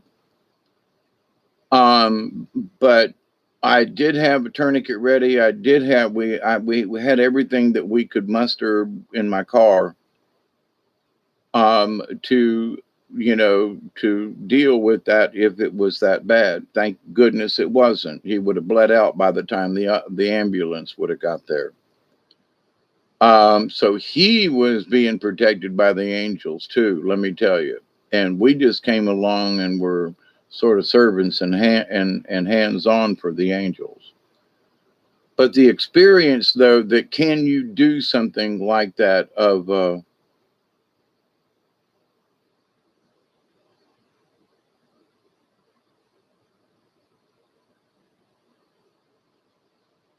what did I do, Hawkeye? Walk away or stay and help? There are some situations where staying is not helping. But in the case of the guy who was in the accident, of course, we stayed and helped. I ended up having to walk away.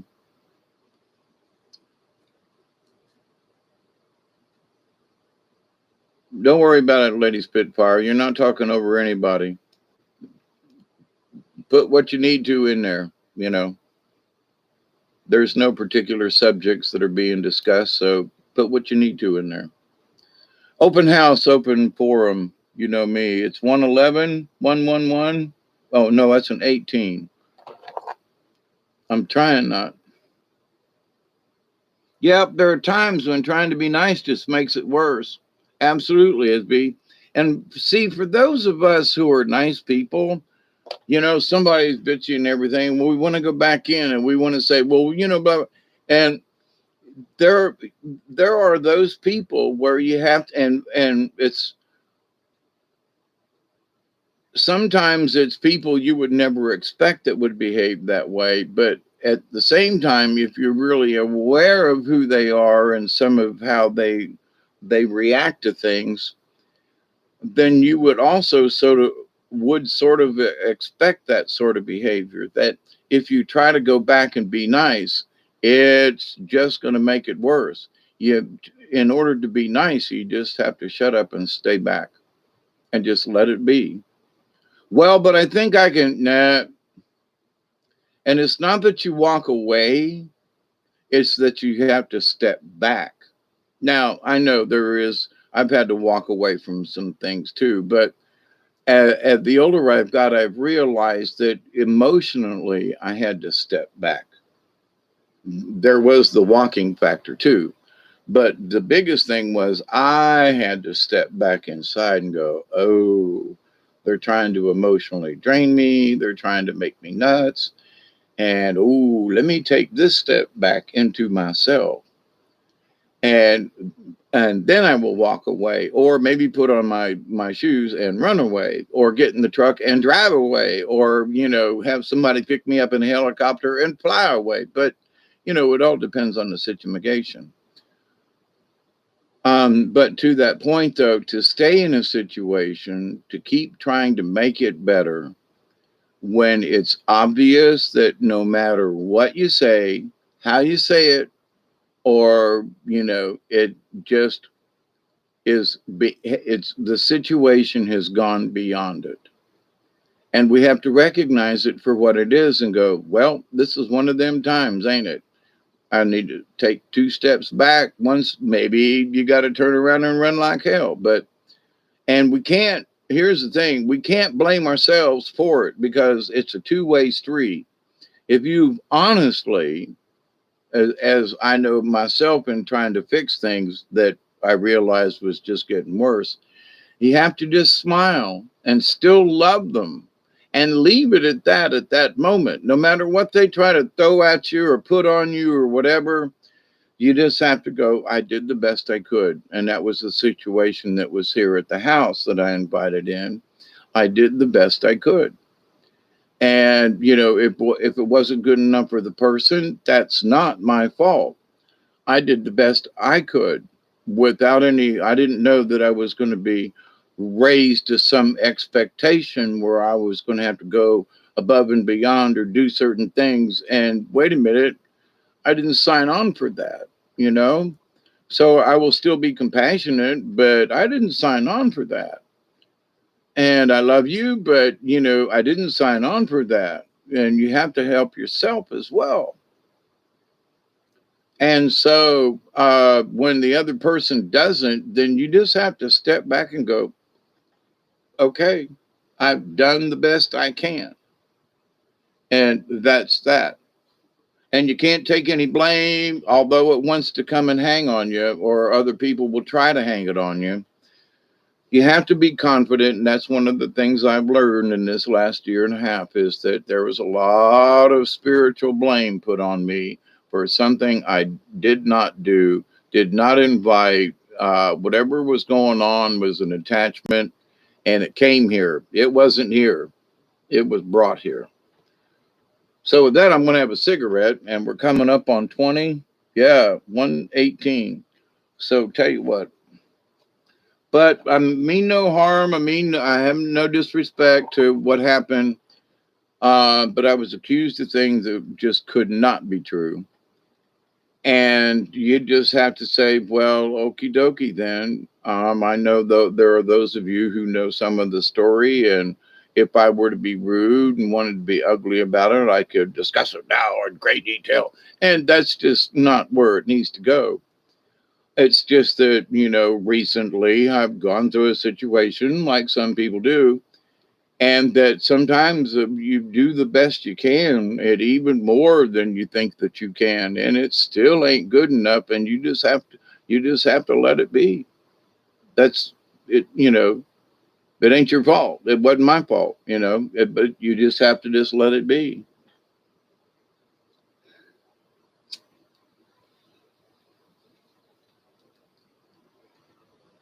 Do I wish it had been different and everything? Yeah, but it is what it is, and it's already over. It's already done. So I mourning it or trying to, dredge it up or whatever. See, and I haven't talked about this in quite a while, but it is appropriate in this, in that I made a lot of sacrifices on the behalf of someone else who did not appreciate the sacrifices that I had made. And it was hard for me not to be upset about that. Like, I did all of these things. I made the choices. But now you want to blame me because you agreed on those choices and whatever it is, hang on.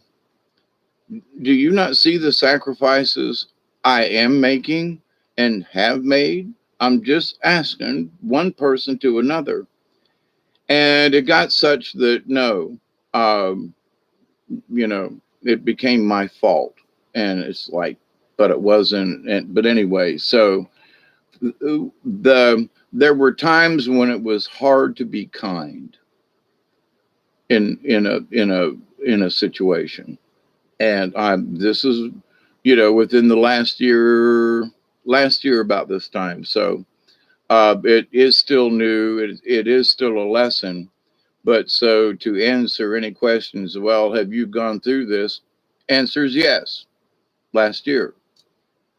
So, but how we handle it and how we move forward and how we put our good karma forward. What do I want in the future of things? Well, I still want to help people, but obviously that didn't work. So, going to have to back up a little bit and see where to go from here, right? But anyway, so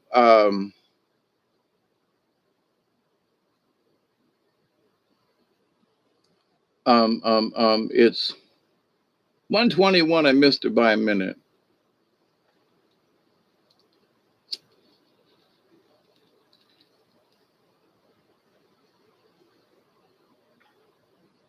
For example, if I was to help somebody out again, I would say, okay, um, for the next 6 months, so rather than leave something open ended.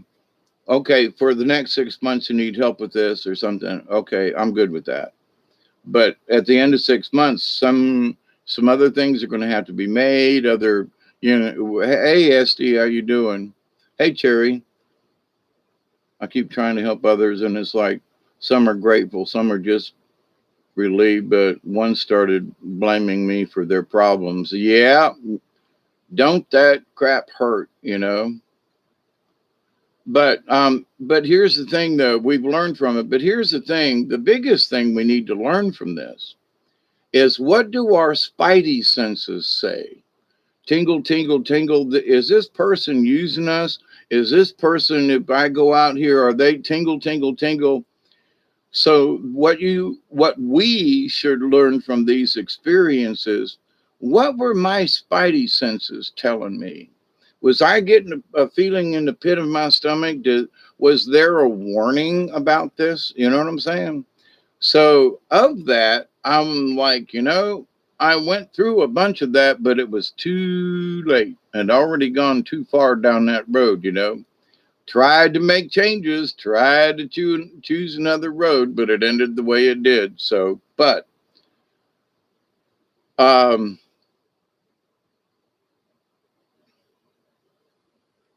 to help someone, they have to help themselves, is sort of where I'm at with that.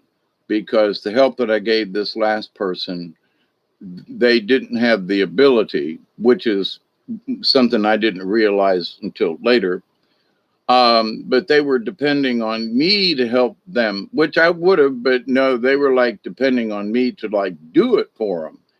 And I was like, no, no, no, no, no, no, no. You're supposed to help yourself in this. I don't care how fast, but you gotta. I didn't agree to this. You're supposed to help do this. So when you help other people, and they're supposed to help fix their own issues. I mean, come on. No, it's morning here. I'm always lucky with Hawkeye time. Thank you, Esty. To see you, Carlos. Yeah, you can't.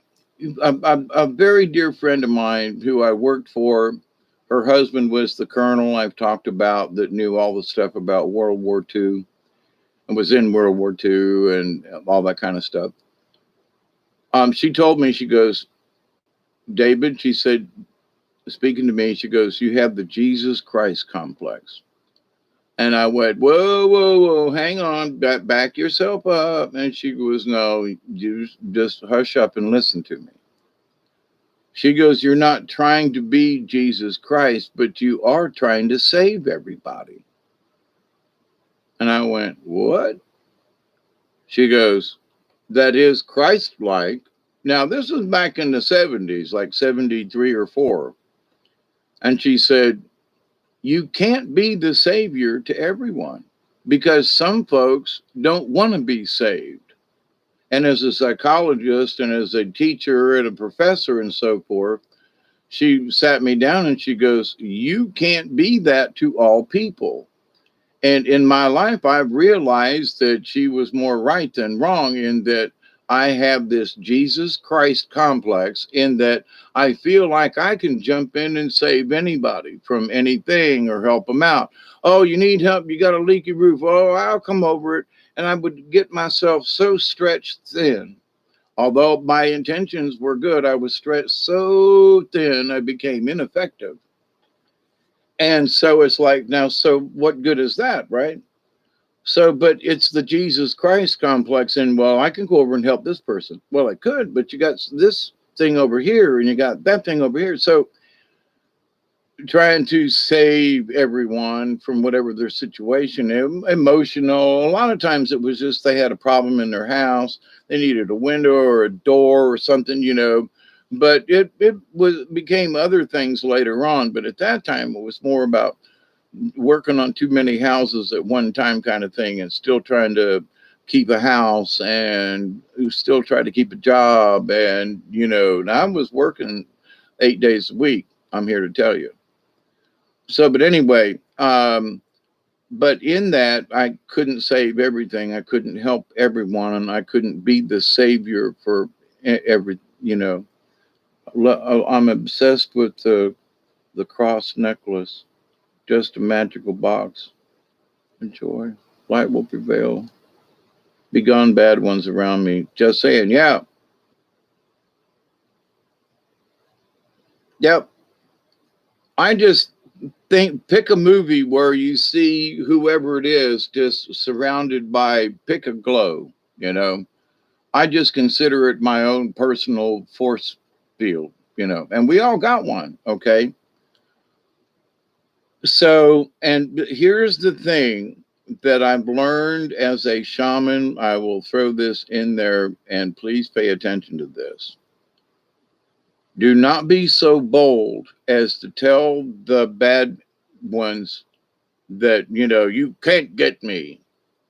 Because when you start saying that, that's a challenge. So you have to say, you know, if there are negative energies around you or entities, which could be either or both, that you say, I understand you have the right to be here, but I'm requesting that you honor my personal space and leave me alone. Without going into any kind of diatribe or any kind of other stuff, there are entities who have that honor. So, but if you're out there, now I did this, so I'm speaking from very, very important, you know, don't do this. Do not challenge them. Well, I'm strong. I have my energy. I have the you can't defeat me. They will whoop your ass. Don't do it. What you do is you be self-confident, but to honor all spirits, because none of us that I know of are powerful enough to eject or reject negative energies or entities that are floating around us. But we can be strong with our own. But if we challenge anything around us, then they're all going to look at you and go, let's whoop their ass. You know, who is this that says they, you know, don't challenge. And by stating, well, I'm stronger than you, don't go there.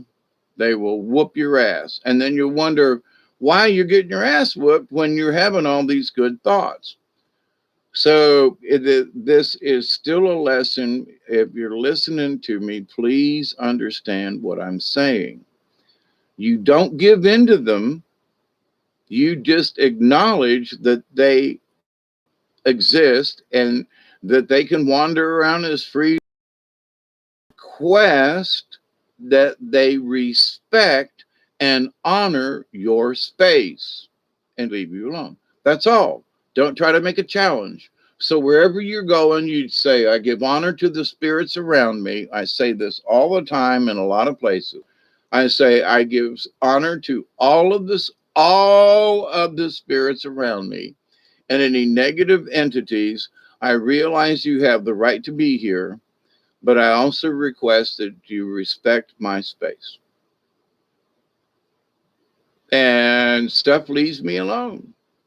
I've had the odd little wanted, but by and by there were entities messing with me all the time. And that I just don't have it, because I don't have that now, because I have to be confident within myself, but I can't be so bold as to try to, some entity that I may feel around me, and it could be around me, but I'm not going to challenge it. And that's what I found out that I had done before, simply by my choice of words. So yes, I'm strong with my energy. And yes, I'm strong with my force. And yes, I feel protected within my own aura. But, at the same time, I know that there's probably a bunch of other stuff just wandering around, and it's their right. It's a free universe. But first I say, I respect all entities around me. So you state your case to anybody near that's listening. So you've already put your karma out front. I respect all entities that are here. Now, in your mind, you're going, if there's a bunch of nasties there, but you can't go there. You have to, that's what you feel. But it's a thought versus a word, and you keep your thought out of the words. So if there's any negative energies out there, you have the right to be there, but I'm asking you to respect my space. That's all. Go do what you're going to do, but respect my. Don't keep it simple. Keep it very simple. And if you feel something wanting to crawl on you, you go, I respect you start off with them. I respect your space. Please respect mine. Versus get away, be gone, Satan. No, it might get to that, but start off with just like, nah, whatever you are, whoever you are, respect my space. If you wish to talk or chat or something, but respect my space. I respect yours. Please respect mine. Just keep it simple.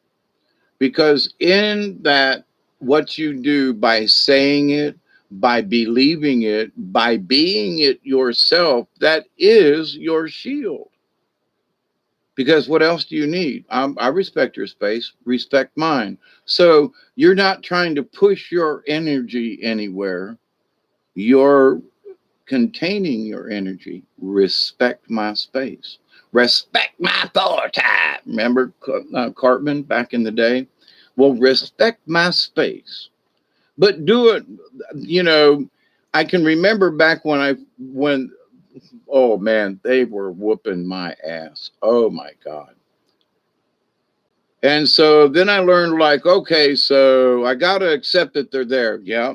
Well, then there was still an angry part of me that was like, get away from here. This is my place. Leave me alone. And even though I was saying words, how I felt inside was still not right. And entities can see, feel, and smell that shit. You hear what I'm saying?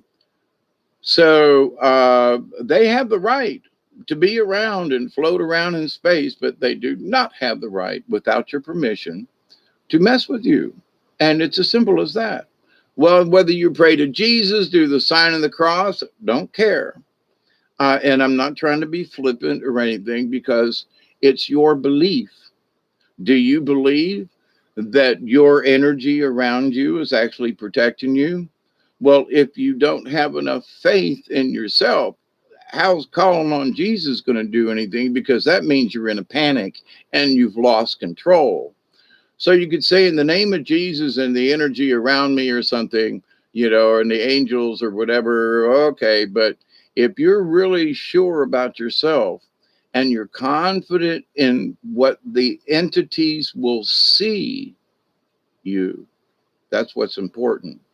And what they will see is that you're being calm. They're going, wow, he's really calm when he said that. And his energy, they can see our auras. And so you say, I respect yours.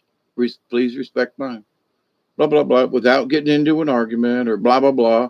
And if they get nearby or want to go, then I ask, please stay away, the word honor goes a long way. Now, not all entities will leave you alone, but if it's an entity that is a warrior type or something like that, there is a lot to be said in the word honor in so many cultures and so many levels. So you say, honor my space as I honor yours, because you don't wish to, the first thing you say is, I wish to bring honor to all entities around me. So you've already stated your purpose. So you're not there to, I bring honor to all entities, you know? So they know who you are when you get there, regardless of whether you can see them or they want to involve, but you've stated your intentions. So if you keep that intention, then that affects those other entities around you. So if there are good entities and a couple of bad ones, I've taken pictures over the years, and some of those good entities will chase the bad ones away, and that there will only be a certain color. It's very interesting. So, does this work? I absolutely do believe it full heartedly, and I have not had the attacks that I used to have upon me. So, will it work for you? It has to work for you, because now, not now. Let me make a disclaimer right here. We should not fear this, okay? But yes, there are entities out there that, regardless of how good we are, could they enter us and mess with us? And the answer is yes. But should we live our lives every day that this is going to happen? The answer is no. What we should be concerned about are other people who may be vulnerable, and those people may be the ones who are, quote, possessed or who have changed. Okay. If you're keeping your sanity pretty much every day, then you're still in control. But if when you see other people doing the slip sliding away around you, then is it your fault? When you take two steps back, is their life still in chaos? Is the chaos because of you, or were you just involved in their chaos? So you look at this, and yes, this is part of the sacrifice thing, and yes, it does connect, because we have to sacrifice our emotions sometimes, where we think we should get involved, but the prudent thing says no. Well, other people on the outside might look at it and go, well, you should have intervened. You go, no, listen, they've done this like 150 times. I've been witness to this. They haven't thrown anything, just stay out of it. It's just going to make it worse, whatever the situation is. So we have to be wise enough to be able to stand there and watch crazy people be crazy. But if they're going to hurt one another, well, then yes, we should try to intervene, but calmly, not by taking sides or, you have to be the conscientious observer and go, all right, that's enough. You too, don't care. Well, he said, she said, don't care. But just calm down. This has gone too far. Now calm down. But doesn't matter. Just calm down. Okay. So you don't try to make them, okay, you go over here, but let's just calm down. That's the big thing. It's gotten too hyper. Let's just calm down. So you just come in with a peaceful mind and a peace, regardless of whatever the damn situation is. You just say, look, and it works. Okay, you just be the calm one. Okay, well, all right, okay, all right, okay, but let's calm down. That's all. You can still talk, just let's calm down. That's all. So you're not telling them to go away, or that they're stupid, or just let's calm down and discuss this. Whatever it is. Okay. So, but it works really well, especially if you're confident and you really are in control of yourself to where you're not. Now, you may agree with somebody in a particular argument, but you got to stay out of it. You can't say, well, don't, if they say, well, don't you agree with me? You just got to say, doesn't matter. Just calm down. You have to keep you out of it. You become the moderator. So, but it is very important. It is a powerful, powerful power if you must go there. Um, Especially when it's really necessary and needed. But you got to keep your ego out of it, boy. I tell you, if they smell ego, like I know what I'm talking about, you can't do that. You just have to say the same thing. Just calm down. Blah, blah, blah. But who gave you the right? Don't care. I'm just saying, calm down. That's all. But who said I'm not interfering. I'm just saying, y'all calm down. That's all. And you just, by just staying right there with that thing, then they can't fight with you. You're not fighting with them. You're just saying, calm down. That's all. And for you, then if you are that calming figure, then they'll calm down. So that's how strong your energy can be. Okay. What about your aura?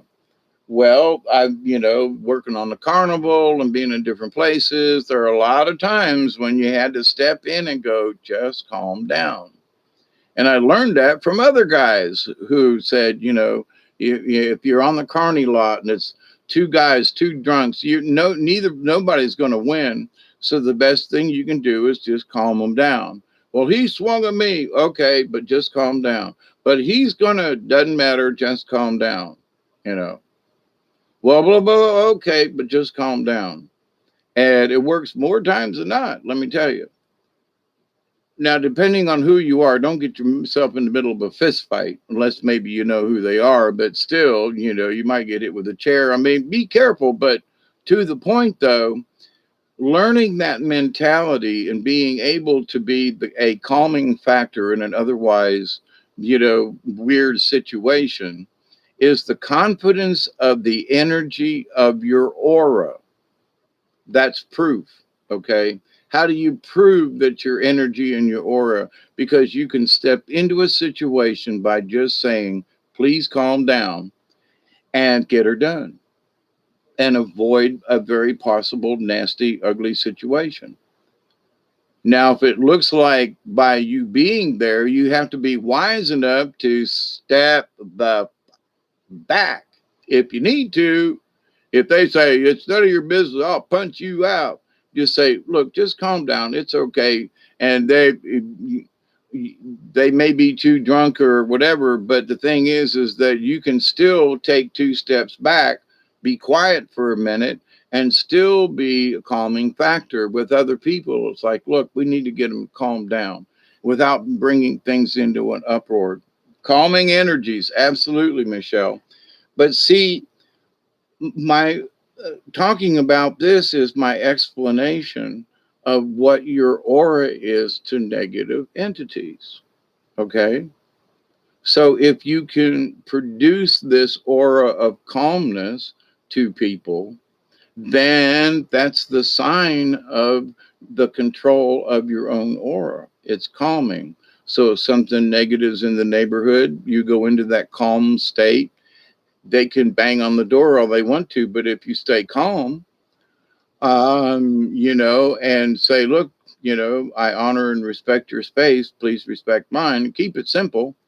But when you say it, though, be confident in that you're confident in yourself.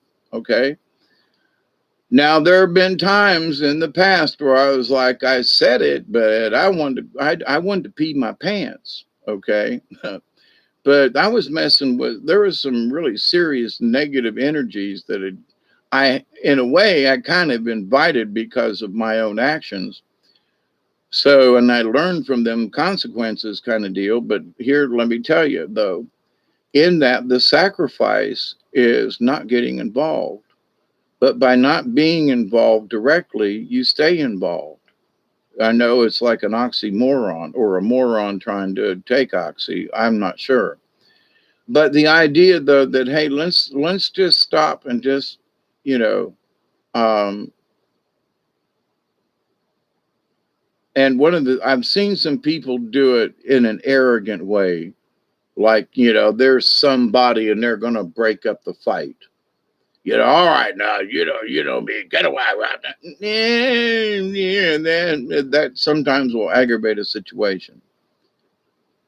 So, but I think you all, I've talked about it enough. There are not there. My light has to prevail over their darkness. My safekeepers have to be stronger than their gatekeepers. However you want to.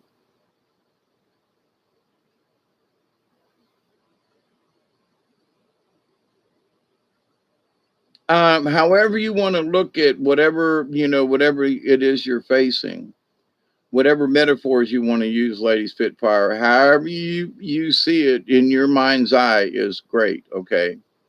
Um, but the basic understanding is there's a lot of entities and things around us. And if you're in your own little, my own little space bubble of aura, then I'm doing the best I can. And I'm not inviting any negative energies around. And what I've noticed is I guess I just, while I was off on vacation, there were people that just came up to talk to me, and I stopped and talked with a couple of folks too. But it was interesting that when we did, we had a very similar kind of thing going on. And it was an enjoyable 2 or 3 or 5 minute conversation. And how just out of nowhere, two people stop and have a conversation, you know what I mean? About whatever. But anyway, so we can see other people's energies. I knew this one particular guy that I stopped and talked to at the Serpent Mound. He was older like me, gray haired with a beard. And I was like, and we were both looking at the same sign. And he goes, so what do you think about this, huh? Then I said, I'm wondering what kind of lies they're going to tell us. And he goes, what do you mean by that? And I said, well, it says here on this sign that Serpent Mound's around 1,000 years old. I said, anybody could look at this and can tell that it's older than 1,000 years. And he goes, oh, really? And I went, yeah. And he goes, well, have you been to this other historical site that was nearby Serpent Mountain? And I said, no. And he goes, you should go there if you think this is, he said, go over there. And I was like, I'll have to come back to Ohio. But right off the bat, we both agreed without it so much as, that, what was on the plaque about 1,000 years ago kind of thing is really, we were like, okay. And I looked at him and said, and there is over here in Blakely, Georgia, there is Kolomoki Mounds. And right beside the mounds is a big ditch where they literally took the dirt right beside the mound and built the mound with it. So I looked at the gentleman and I said, okay, here's I'm looking around here and I see all this grass and everything. I said, so where did they get the dirt? And he goes, well, they probably dug it up from somewhere. And I said, like where? Because right over there, it drops off. It's a sheer cliff. What they do, carry it up the cliff. I said, there's no holes around here on the property. There are no ditches. That's a lot of dirt. Where'd they get the dirt to build the circuit? I said, there's no signs of excavation. Did they carry it in baskets? How did, Kolomoki mounds and there are signs of where they got the dirt to build the mounds. Okay. It's like direct. So where did the dirt come from in Serpent Mound? Now should do a little bit more research, but my point was I didn't see anything anywhere in the neighborhood of where these natives got the dirt to build such a structure. And just like, okay, now maybe they rearranged the hill that was there. Okay, I would go with that, where they'd scratched it up and everything. But there's still too much dirt there. And the way it's sitting, that is not common with the rest of the hill. So there's a lot of dirt that somebody brought in there. And but there's no evidence of anything anywhere nearby. So where did the dirt come from on Serpent Mound? A simple question, but my point to the gentleman and several other people that I stopped and talked with, who sort of had the same concern, like, this is older than 1,000 years. Just look at it. I mean, we don't, none of us are really like trying to get, but it's like, nah, 1,000 years. Nah, this has been here longer than that. There's just a feeling in the air, and everybody disagreed with the sign. You know what I mean? So it's like, so who's right? The sign or the people who feel that it's older than what's being said? Or they feel this energy coming from there? Or they feel, you know what I'm saying? So who's right in this? The people who come and visit that have all these feelings, they wish to share, that they are willing to share with complete strangers, you know? You know what I mean? Just saying. And having similar thoughts. We'd never met before, never been to the place. So Hawkeye has made the world a lot more clear and easier to understand. I'm stronger now because of this group. Well, thank you. I love myself and all. I forgive myself and all others. It keeps the negative thoughts, the anger, and that self-talk out of my heart and mind. Cheers to you as well, ST. I am the master of my fate, the captain of my soul. Night, y'all. Good night, ladies Spitfire. Good. Thanks for hanging out with this. And I don't know how much longer I'll be here, but anyway, thank you for allowing me to be that positive force in the universe. That's all I want out of this. I don't want anything out of this, but I mean, what my goal is to just try to be a positive force in whatever way I can. So if y'all come and hang out with me and that's a positive thing, then so be it. I'm good with that. But this thing about sacrifice and so forth, we need to take a deep respect on a deeper level. And I bring up quantum because there are all these little tiny little things that are floating around that we're breathing in and out. We don't know about, we don't see them, but they're still there. And so in the universe and in this quote, the spiritual realm, which means the quantum, because all things exist on the quantum, okay? So if you can grasp that thought about the quantum reality of things, it means to the minutest point, we are all connected. That's what it means spiritually and so forth. So, but if you go science down to a quantum level, and that's how we're connected, then there should be like, just keep that understanding. Don't leave that.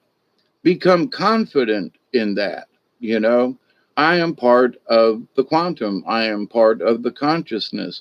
I am a member of the League of Like-Minded Beings. I am part of the Soul Tribe.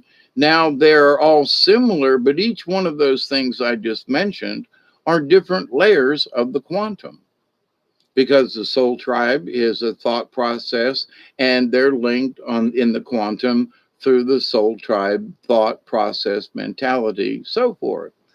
There is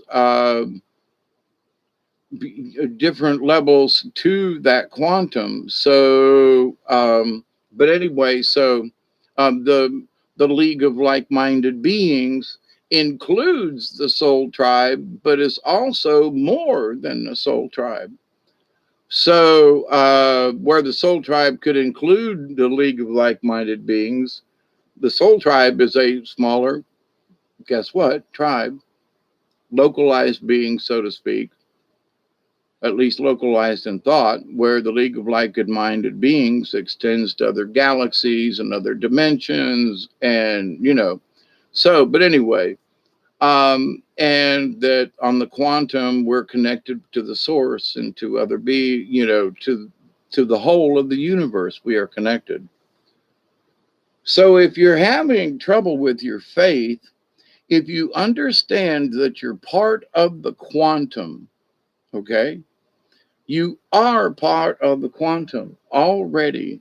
League of like-minded beings, soul tribe, whatever, okay? You are part of the quantum, which means you have quantum energy within you or at your disposal. So if you're trying to build your defense system, then all you got to do is think on that in the quantum. Well, and you might, I know people say, well, ain't that part of the matrix? Well, it is part of the natural matrix. It is also part of an unnatural matrix, but in the reality of things, yes, we are just little dots and zeros in nature. They're called atoms and cells and that kind of thing, right? Whereas in the artificial realm, hi Bob, we haven't said hi to Bob in a while. I am the master of my fate. Yep. Wait. Bless you, lady. I'm good. Everything is one. Everything is one, but at the same time, everything is separate. You know, that's an interesting, yes, we're a part of the source, but we're also ourselves. So if you're standing at the altar in temple offering a sacrifice to God and suddenly remember that a friend has something against you, that a friend has something against you. If a friend of mine has something against me, then it's their fault because I would have tried to already have fixed it. So if they have something against me, then that's their problem. The quantum field is alive and conscious. Absolutely. And remember, I've talked about this before, but your subconscious records everything that you see and do and stuff in your peripheral vision, sounds you don't hear, everything. So,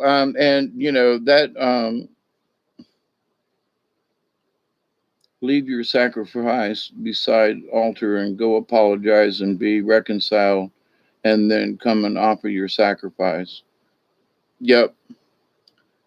And the sacrifice, and it depends on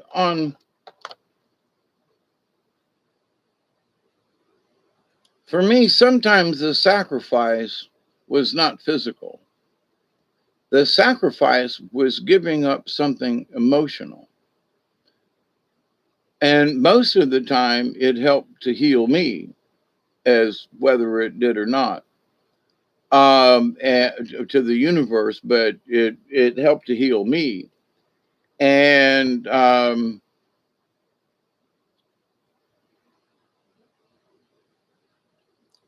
sometimes one side of a wound will heal faster than another. I'm just going to leave it there at that.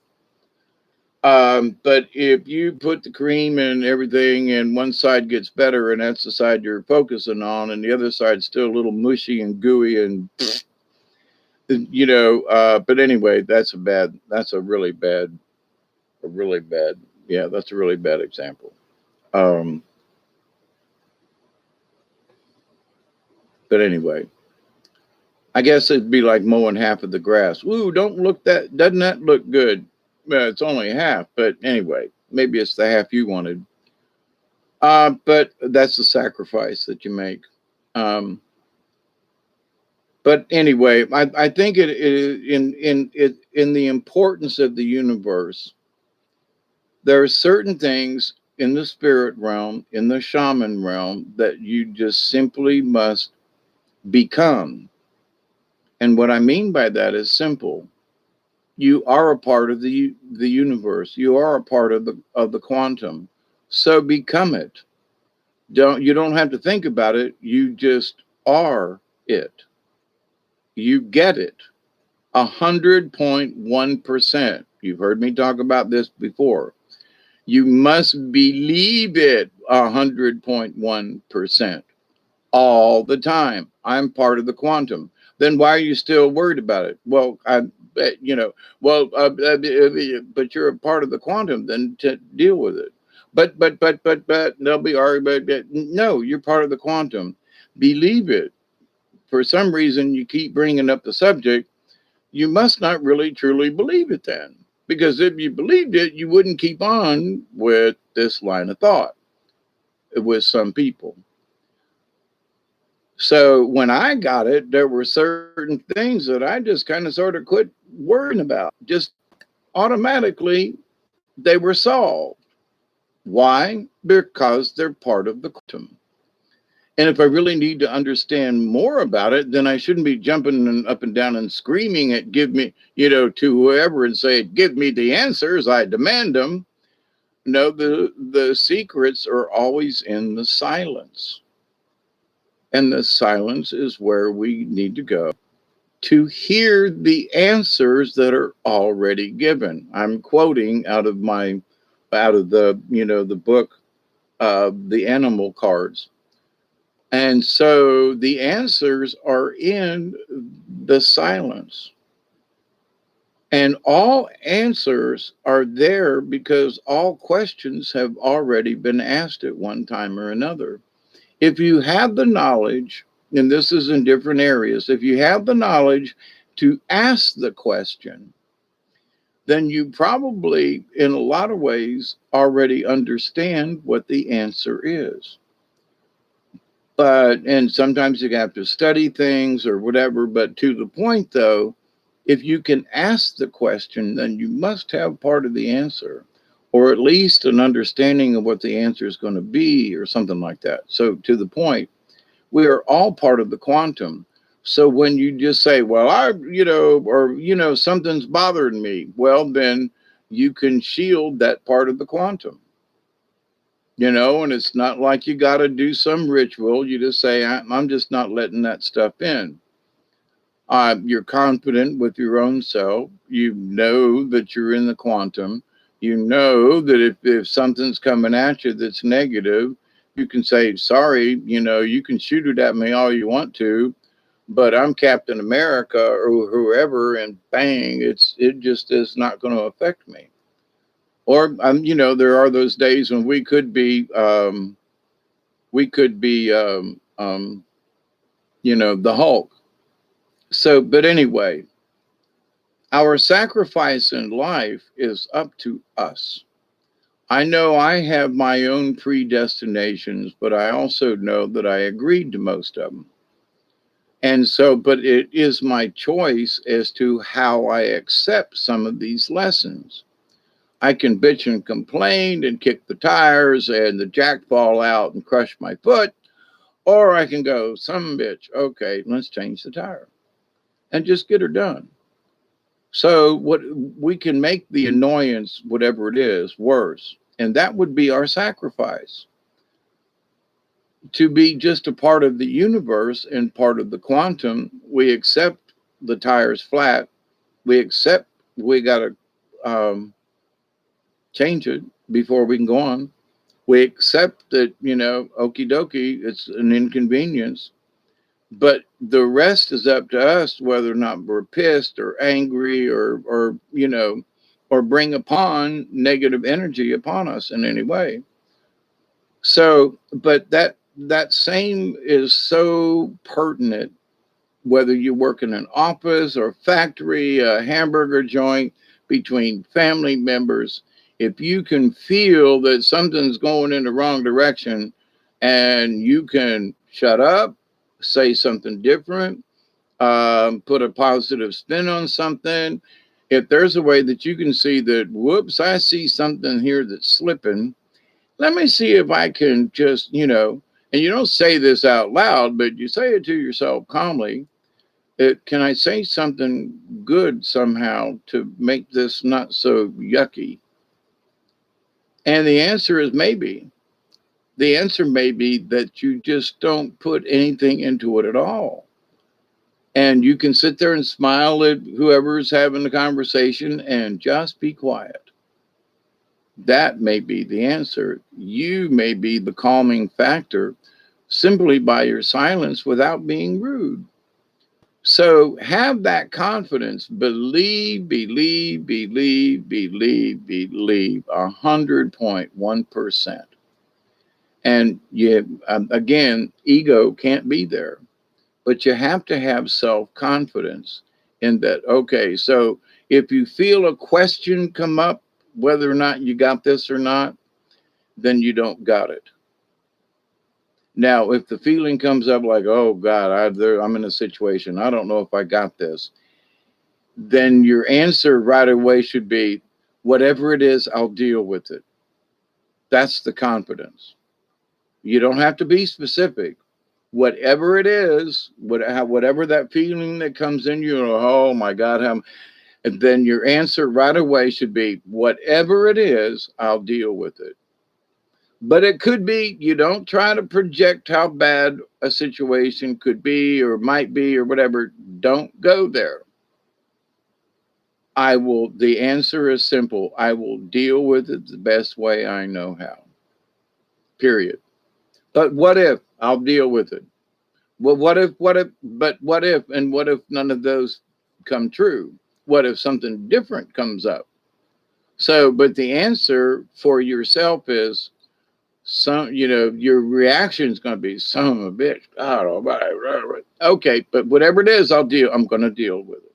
That's all. And just be confident that you'll do your best. That's all. And that confidence, that simple confidence, is what strengthens your aura against negative energies.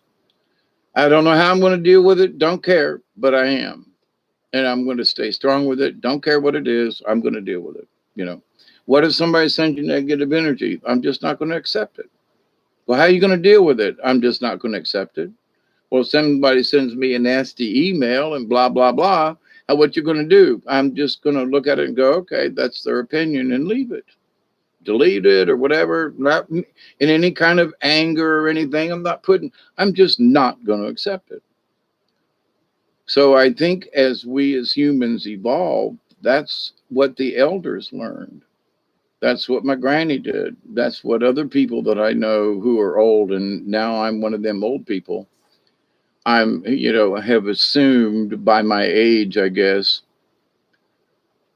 that I have taken the role of an elder.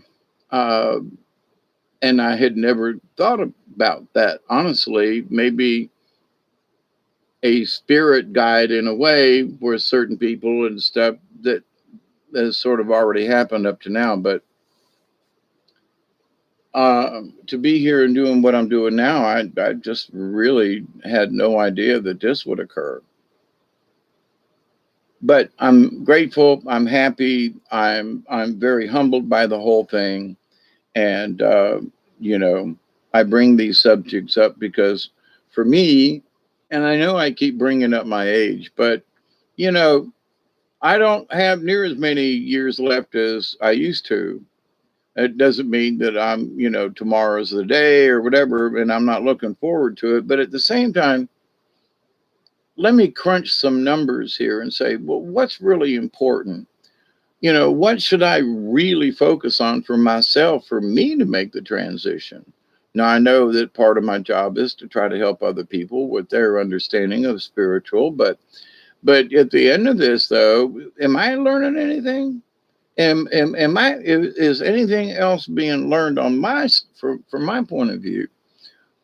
Has it done me any good? What does this all?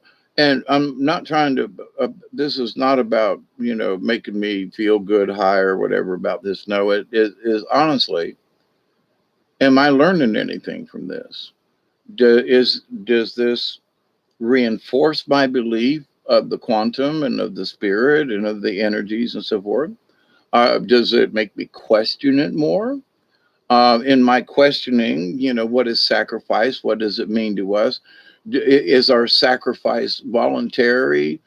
Do we have a choice, or is it predetermined? Or can we look at what sacrifice is and modify it to where, okay, instead of a sacrifice, it's an inconvenience. Now, there are going to be some true sacrifices, don't get me wrong.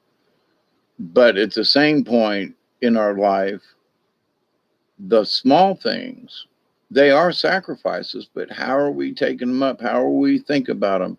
And how are we Are our emotions, because of the situation, out of our control for a particular thing? And, we always have to be on check with that. Now, I will say this again, stated this before. If something really pisses you off, then be pissed off. 2 minutes, 3 minutes, no more than five, and then drop it. I have done this over the years, and I noticed that 2 minutes is like too long to be mad now. Where 5 minutes, I was like, it's been 5 minutes, yeah, but I'm still pissed off. Now it's like 2 minutes, yeah, and sometimes it's like not even a minute, and I'm like, oh man, okay, just be calm, it's all right, just let it go, it's okay, and it's gone. No anger, and it's so much better on myself and other people. It's just so much better, especially when you can look into the future karma and go, wait a minute, this is an area I see, this could disrupt my future karma, which is that I want everybody to be peace and love and, and in harmony. Okie dokie. So this looks like it's going to destabilize the harmony. So you look at it as like, well, I put this forward karma in, and now this situation is rattling the cage. Let me use some of that forward karma to calm whatever it is, so that forward karma stays clean, it stays clear. I'm looking at it as sort of like a tunnel, and somebody's going in and wanting to bounce off the walls. When you go in and go, calm down.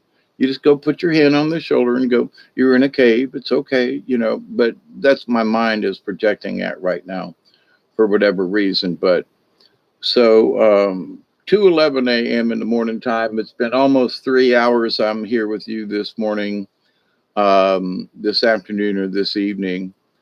And Bob's been saying hi to me all night. Really? You've been having, leave your sacrifice beside the altar. Yep. But anyway, so it depends on what your sacrifice may be. When I look back on that Lady Spitfire, for me, I had to do the burn thing and the blood thing, but it was an honest to God ceremony, specific and so forth. So for each of us, though, when you say go to the altar and leave your sacrifice, the sacrifice may be your emotions. The sacrifice may be you want to kill this individual. It may be anger. It may not be a physical thing, or it may not include any kind of bloodletting, okay? But whatever your, quote, sacrifice is, and it may be like in a relationship, the sacrifice is you must take, you have to take your love with you and leave your sacrifices, you can't love them anymore. Not really, because, they are, drunk and dying. They're, self-destructive. They're mean. They're wicked, mean, and bad and nasty in some way, hurtful or something else. So we have to leave those situations because we are not, no matter how, and Jesus Christ couldn't fix everybody neither. You know what I'm saying? So that's the other side of that coin.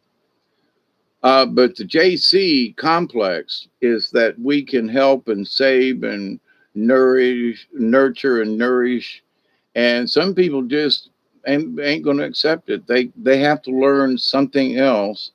And the only way for them to learn is for us to get out of their way. We may be the blockage to their next lesson.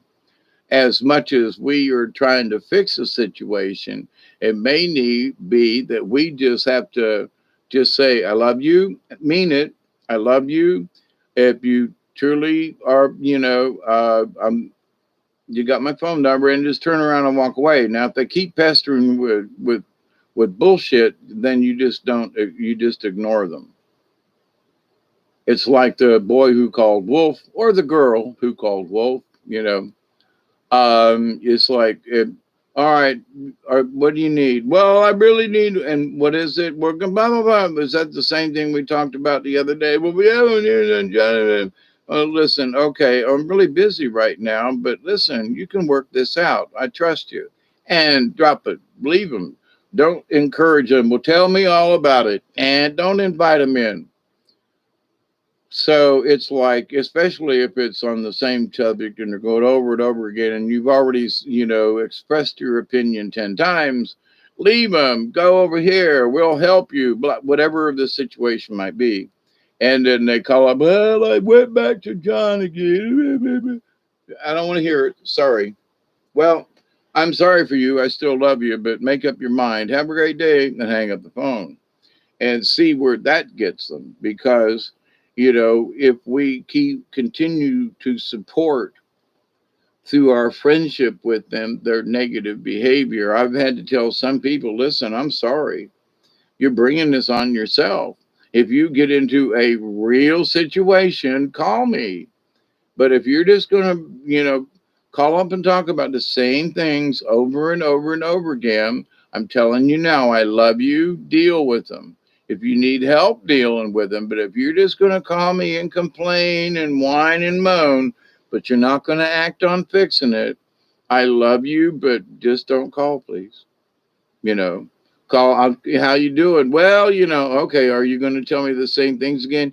Yeah. Well, okay, I still love you, but unless you act on this, my advice is still the same that I've told you 20 times before.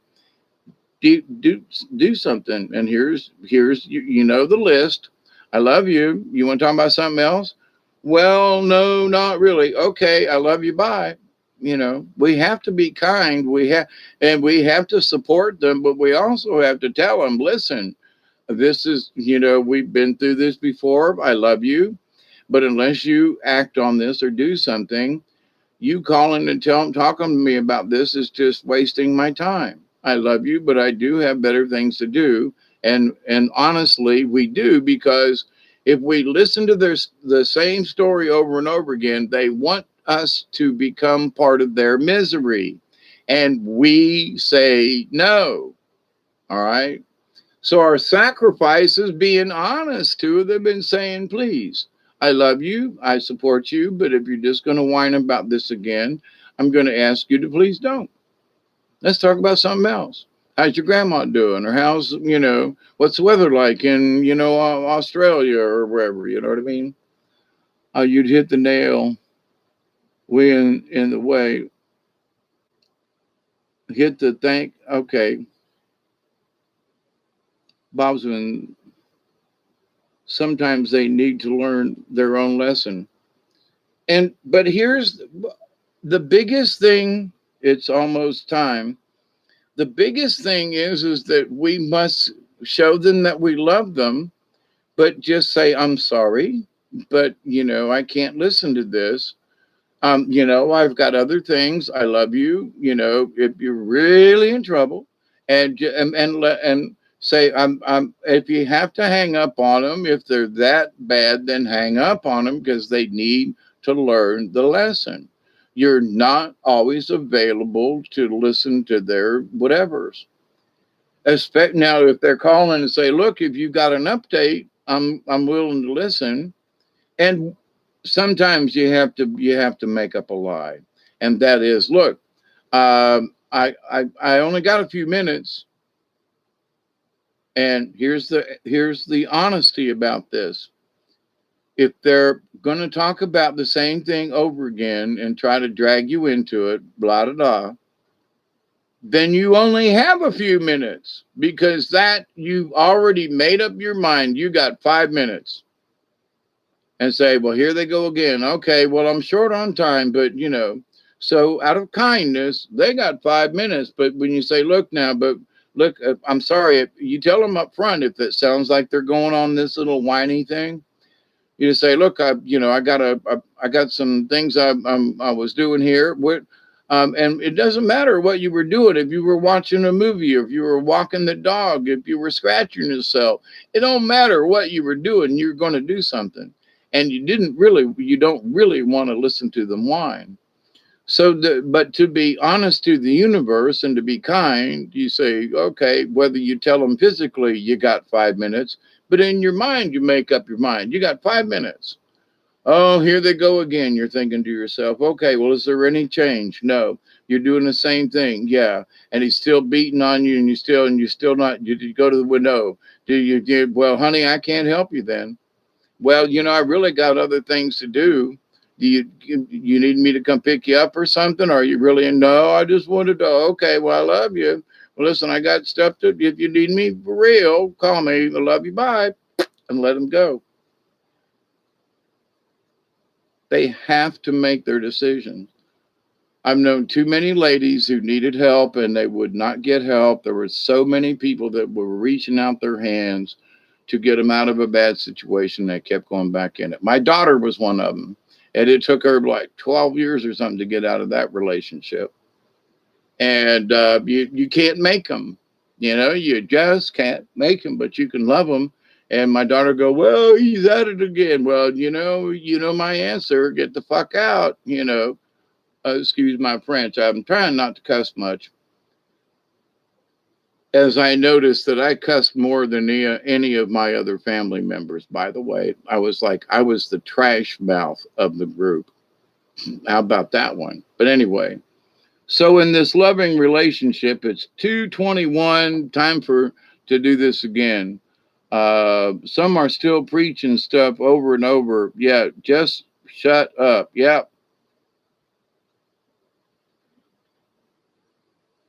But here's the thing, you do it with kindness, and you have to keep the kindness no matter how bad they irritate you.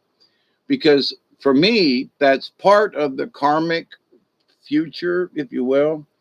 Well, that some bitch is calling me up again. When the fuck I gotta quit calling? And I told that somebody, you can't go there. You can't go there. You can't go there. You have to go, oh, John's calling. And send them a prayer of peace. Say, God, I hope whatever it is that, you work it out. Okay, I love you. And then leave it. Just, don't pay attention to it. Because the more you go, well, I hope. Now, if it's something that's really, maybe you should call them back and you don't want to at the moment, but do so on your dime. It's like, well, he called me. Okay. So I'm not ignoring you. I just don't want to talk to you right now. And there's a difference, There are some people that have called me and they go, why didn't you pick up the phone? Not any of you, but somebody I know. And I was like, because I just didn't want to talk right then.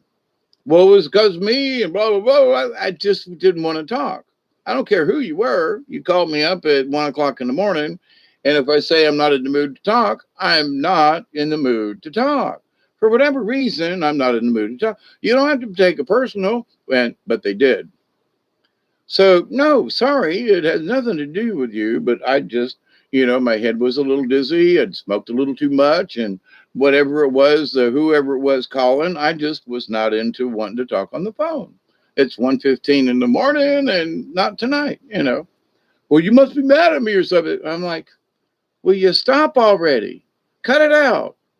Can I not want to talk to anybody at my own house at 1:30 or 1:15 in the morning? I mean, I'm usually available, but that's not the point. Not now.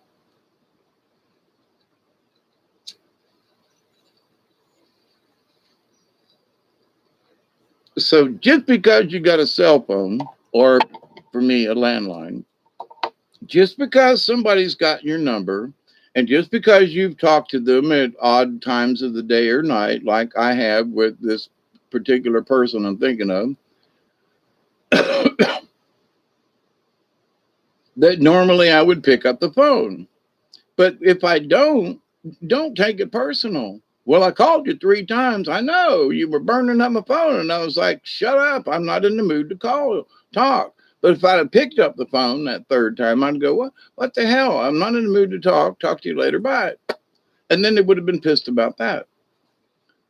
So, because I wasn't in the mood to chat with anybody. So without being rude, I'm just not going to answer the phone. It's 1:15 in the morning. I shouldn't, but anyway. But with that said, though, people have to understand, and that's one of my problems, that I don't call other people much, is because I don't want to interrupt whatever it is they may be doing or not doing, right? So I'm very hesitant in calling other folks. I go, yeah, call me. But so there have been times when I'll let it ring 2 or 3 times on somebody's phone. If they don't pick right up, I hang up. Why? Because you're obviously busy and I'm going to hang up, and you know that I just called you. So you can call me back now or later or when it's convenient. So I don't keep holding on to the phone. Come on, answer the phone. I ain't like that. 2, 3 rings, you haven't picked up. You're busy. You haven't got to the phone yet. You got caller ID. If you've got a minute, then they'll know to call me back.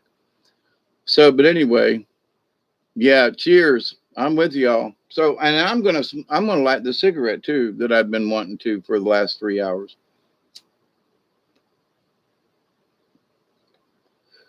So anyway,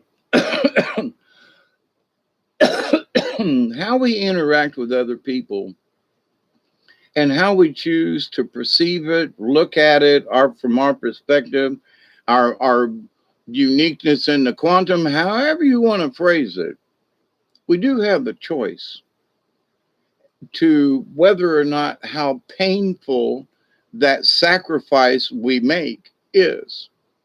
Now, if you're being nailed to a cross, that's pretty painful. But in the ceremony where I did my thing with the spirit thing, my hand did not hurt.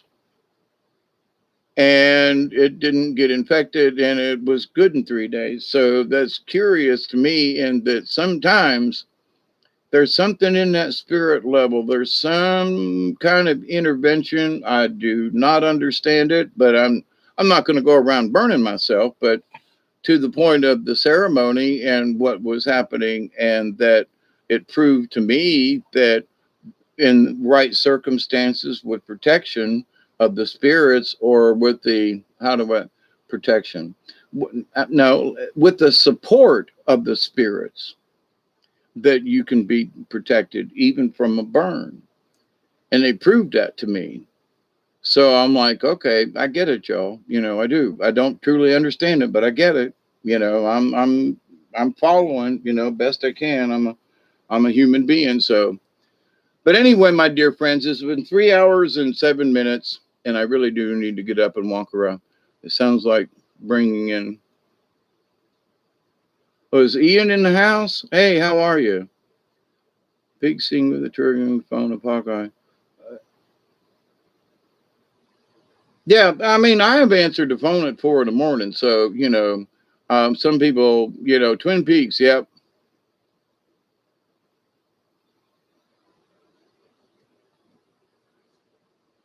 And I have accepted that as part of my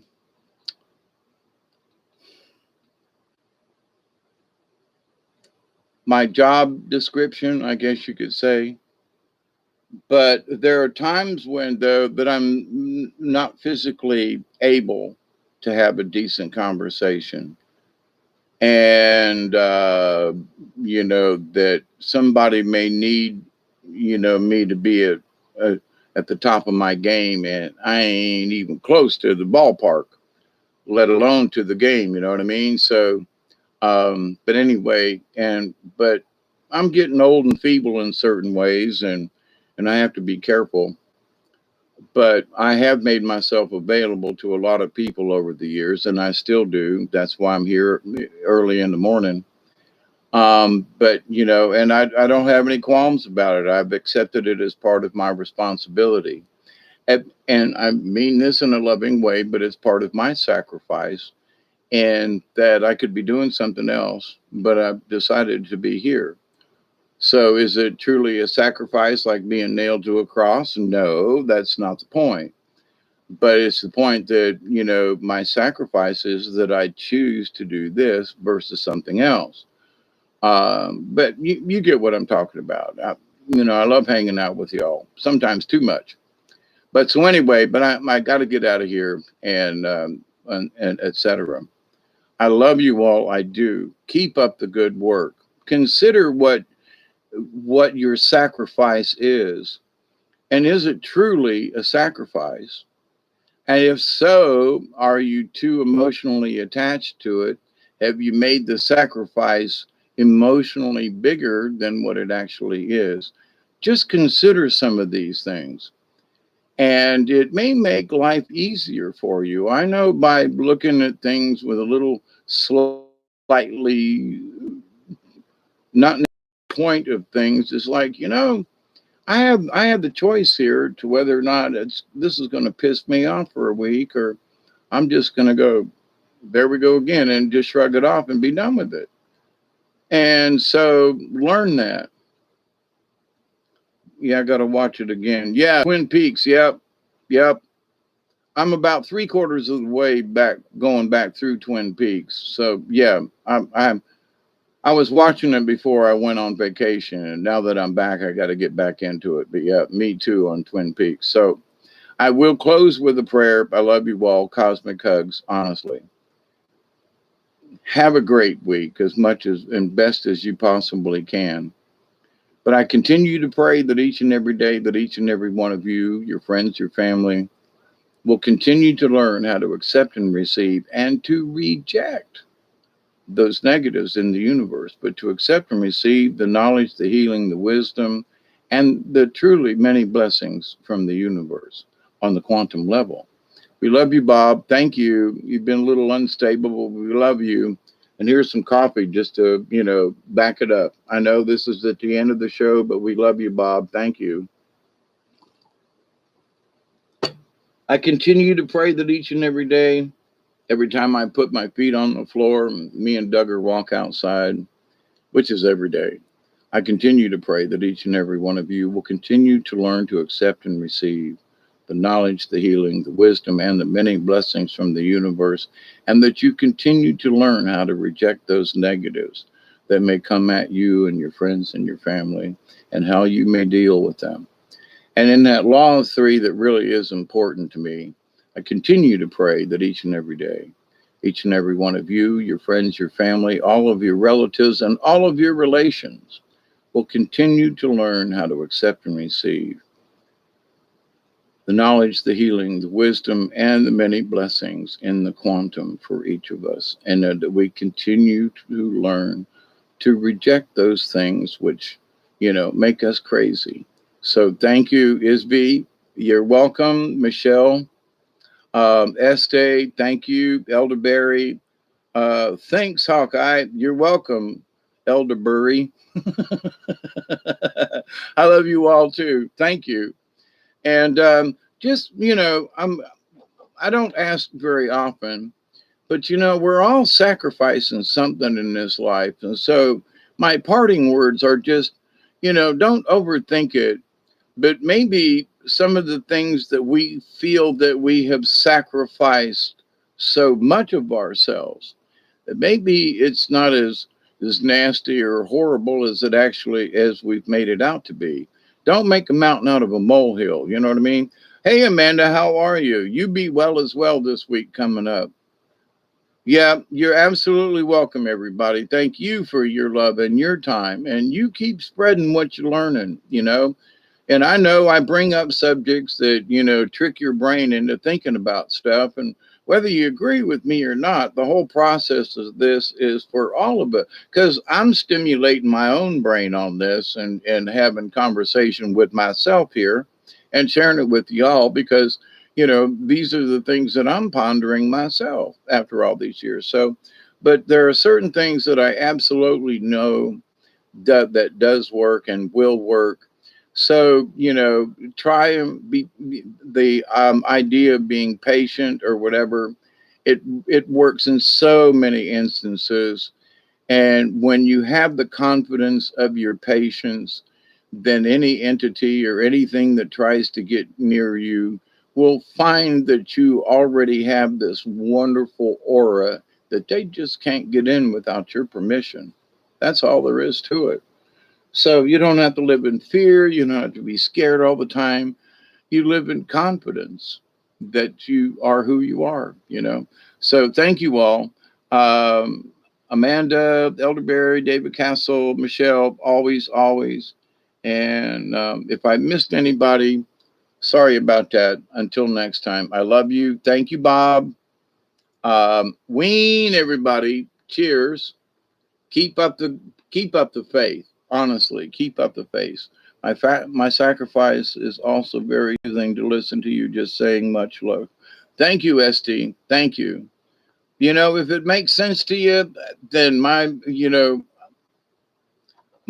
job, that's a good feeling for me. Like my job is done and the message has gotten out. Because bringing up Brian, he and I said if one person understands whatever it is that our conversation is, or gets something positive out of what we were doing, that it was worth it in the end. If one person hears something that helps them to understand their own life, then we, Brian and myself, have done our jobs. That our goal is for that. One person, 100 people, or 1,000 people. What matters is that one person gets something out of it. Whether they're being saved or but if they got something out of the discussion and it was positive, that was our point, and it still is. So, but anyway, I'm gonna finish my cigarette. I love you all. Be safe. Have a great week. And I promise I'm gonna get together and I'm gonna do a card reading. So cheers, everybody. Until next time. I love you. Ween.